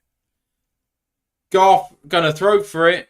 Looks for the end zone. Touchdown, Detroit! Last Sam Laporta. You picked the wrong player for a hat trick. You picked the wrong player. Forsberg, baby, let's go! What a throw! What a catch! Yeah! Go for 2. Go for 2. Yep. Just for a laugh. It's free the best. It is made them pay. 5 passing touchdowns. Jared Goff. 2:21 to go. PAT is up and good. 42-17. With that, Laporta now holds a franchise record for receiving touchdowns by a tight end in a single season, and he's still got 3 games to go.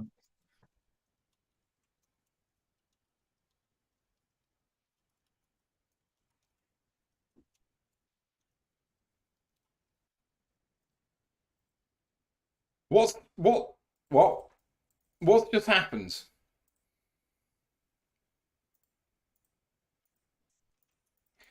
The Lions have utterly demolished a team that had several people were ranking this defense coming into this game a top 12 unit. I saw someone had them 12th. Yeah. We fucked them. Yep. Buckeye in MI just said, we are fucking God in prime time. 4-0 in prime time. 4-0. Guess when the playoffs happen? Fucking prime time, baby. Let's go. Super Bowl is coming. Kickoff is away and returnable from the 5. Mims down at the 21. Good tackle by, who else? Ifeatu Melifonwu. Fucking hell.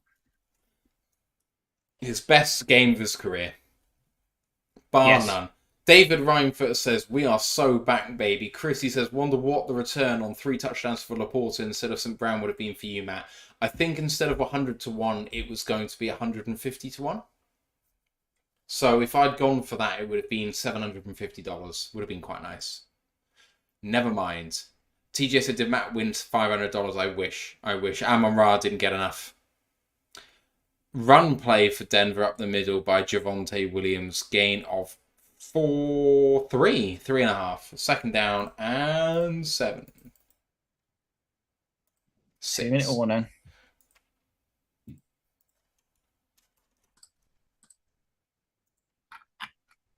$18 wins in 26 games for the Lions per Kevin Harlan. Yeah. If you want to have a nice time, just go onto the ESPN website and look at the win probability graph, because oh my god. Was it 100% for like the last 3 quarters?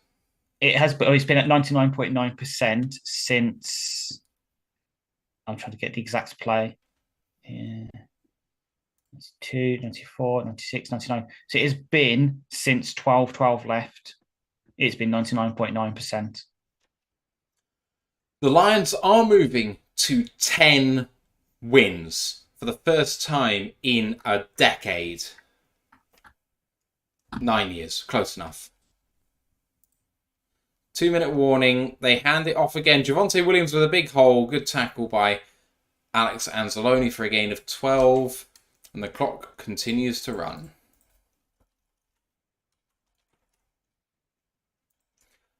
Broncos in no hurry, and Russell Wilson has been benched.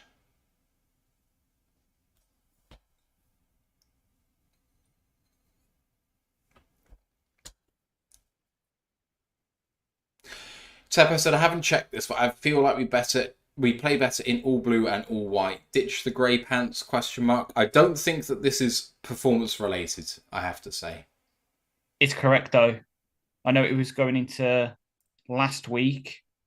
We've lost all our games this season that we've played mismatched uniforms. Admittedly, it's only like a 3-game sample size, but because it was the Ravens, it was Thanksgiving, and it was last week. And Seahawks, because it was all our losses have been in mismatched uniforms.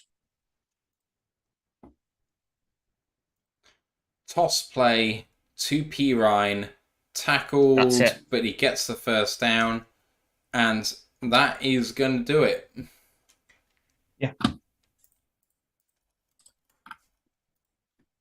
Boom. Are they going to take another snap? No, they're not. I think that is it. Yep. Javonte Williams got himself a third of his total yards in that final carry. Stat padder. True. It's the end of the game, everybody. Let's take a look at the scoreboard for the final time. Lions win 42-17. For Denver, they were 18 of 32. Russell Wilson, 223 yards, a touchdown and a fumble. Javonte Williams, the running back, led the team 11 carries for 19 yards. And that's not true because I haven't updated. If I just do that, there we go. 12 carries for 27 yards. Actually, Sam G. Pirine led the team 6 carries for 37 yards, but I didn't change it because it's the end of the game. Jerry Jeudy, 3 of 7 for 74 yards. Cortland Sutton, 5 of 6 for 71. No one else above 25 yards receiving for Denver. For Detroit on offense, Jared Goff, 24 of 34 for 278 and 5 touchdowns in the air. Lions went 28 for 185 on the ground and a touchdown. Jahmyr Gibbs led the team, 11 carries for 100 yards and a touchdown. Also 2 receptions on 2 targets for 8 yards and a touchdown in the air. Sam Laporta was 5 of 6 for 56 and 3 touchdowns in the air. Amon-Ra St. Brown led the team in receiving yards, 7 of 9 for 112 and a touchdown. On defense, Isaiah Buggs recovered a fumble forced by Ifeatu Melifonwu. Denver were led in tackles by Josie Jewell, the linebacker. They had 2 sacks, one by Jonathan Cooper, one by DJ Jones, 3 other tackles for a loss, one by Fabio Moreau, one by Justin Simmons, one by DJ Jones. For the Lions, they did have Anzalone lead them in tackles with 11 and Melifonwu with 9. There were 2 sacks, one by Melifonwu, that was the strip sack, and Josh Pascal. There were 2 other tackles for a loss, one by Anzalone and one by Josh Pascal. The Lions were perfect in terms of kicking, 6 of 6 for Michael Badgley, so was Will Lutz for Denver, 1 of 1 on field goals, 2 of 2 for extra points. And just looking at this game overall, it has been a complete performance by the Lions. They scored no points in the first quarter, but 21, 7, and 14 in quarters after that. The defense pitched their first shutout in a half this season, with holding Denver to nothing, and then 10 and 7 after they went soft zone in the fourth quarter. This was a game that was perfectly played on all sides of the ball. I know that going prevent is not very nice in the fourth quarter, but in this situation, I thought it worked perfectly. The Lions on offense still retain their identity and actually managed to run the ball very effectively when Denver knew that they were going to run the ball. So I'm delighted at that, but it also speaks to perhaps a weakness in the play calling slightly in terms of that maybe we could have just done that anyway, because they were awful trying to stop us running the ball at the end there. So, but we still got 185 yards, and much of that was got before then. Jameson Williams, his best game as a Lion, 4 of 7 for 47. He looked like he was in amongst it always, that he was a threat and that he was pulling guys with him. Maybe Gibbs' his best game as a Lion. Certainly Melifonwu's best game as a Lion. Josh Reynolds had some really big catches early, which really took us through to the end. I thought that Kaminsky, Campbell, Joseph had good games. I think that maybe was Cam Sutton's best game as a Lion. Possibly Josh Pascal's best game as a Lion. Jared Goff, one of his best games as a Lion. He was measured, composed, missed a few passes too, but stepped up in the pocket, took 2 sacks. Not ideal, but actually that was early in the game and due to offensive line breakdowns, I think. Goff had himself an efficient performance, and this is a really good sign for the Lions against a good defense, a blitzing defense, a defense that we will find familiar when we come up against the Minnesota Vikings next week and in week 18. Ash, I think this has prepared us well for the last few games of the season. It has been, as I think it was Justin Rogers just tweeted, this is what playing your best football in December looks like. And that's what we did. Obviously, still some things to clean up. Chemistry between Goff and Jamie on the deep balls still needs a bit of work. But what a game, what a correctional game for all the issues we've had. Defense looks amazing. Offense was firing. Special teams had no misfires whatsoever. It's what we needed. Let's continue on to next week. As you said, next week, we win. That's the division pretty much sorted. Playoffs pretty much sorted. Might be we can give Teddy a ride into the sunset with a couple of snaps, maybe. Yeah, so just to be clear on the playoff position, the Lions are 3 up with 3 to play. However, if the record is tied by either Minnesota or the Packers, i.e. we lose out and one of them win out, we will not win the division. So the Lions do require a victory. The quickest way to do that is by beating the Vikings next weekend. To do that, we beat both of them. And not only that, lessen the chance of actually playing one of them in the playoffs. And to be honest, I would like to miss the Packers, but the Vikings would be absolutely fine for me. I don't mind that at all. Jeff Hurley's coming in with the super sticker, $10. Thank you, Jeff. Appreciate you. Fantastic game. I feel energized. I feel like the most awake I've been right, to be honest, at this point. Mike D. Bark Hotmail says, good job, see you next week. TJ says, you guys must be dog tired. Oh, all right. I'm not too bad. There's something about watching a damn good performance that just makes you feel good, to be frank. Exactly, yeah. Michael Bravort says, brilliant job by the best play-by-play team, ROTL UK. Appreciate you, man. Thank you. Detroit on Twitter says, thanks for the cast, gents. Hopefully you can get some sleep. Here's hoping, right. Although I imagine the Pepsi is not going to help with that. Oh, God. David Reinfeld says, love that 3rd and 10 run conversion in the first half. Gibbs, with the stretch play running off right tackle. You want to convert on 3rd and long, running the ball. Penny Sewell's your guy. Exactly. Any thoughts about this game and going into Minnesota and just the season so far? 10 wins. First time since 2014. One game away from a division title. Still in contention for the first seed in the NFC. If the Cowboys decide to shit themselves and the 49ers decide to shit themselves, it's not beyond the realm of possibility. Exactly. The best thing that probably can take away from this game for next week is if the Vikings weren't impressed with Mannion and Dobbs is back in. We've shown we can at least, we've learned how to at least contain Russian quarterbacks. No, obviously Wilson did manage to escape a couple of sacks and that, but this was a stark improvement compared to how we've handled Fields, how we've handled Gino, how we handled Mahomes, Herbert.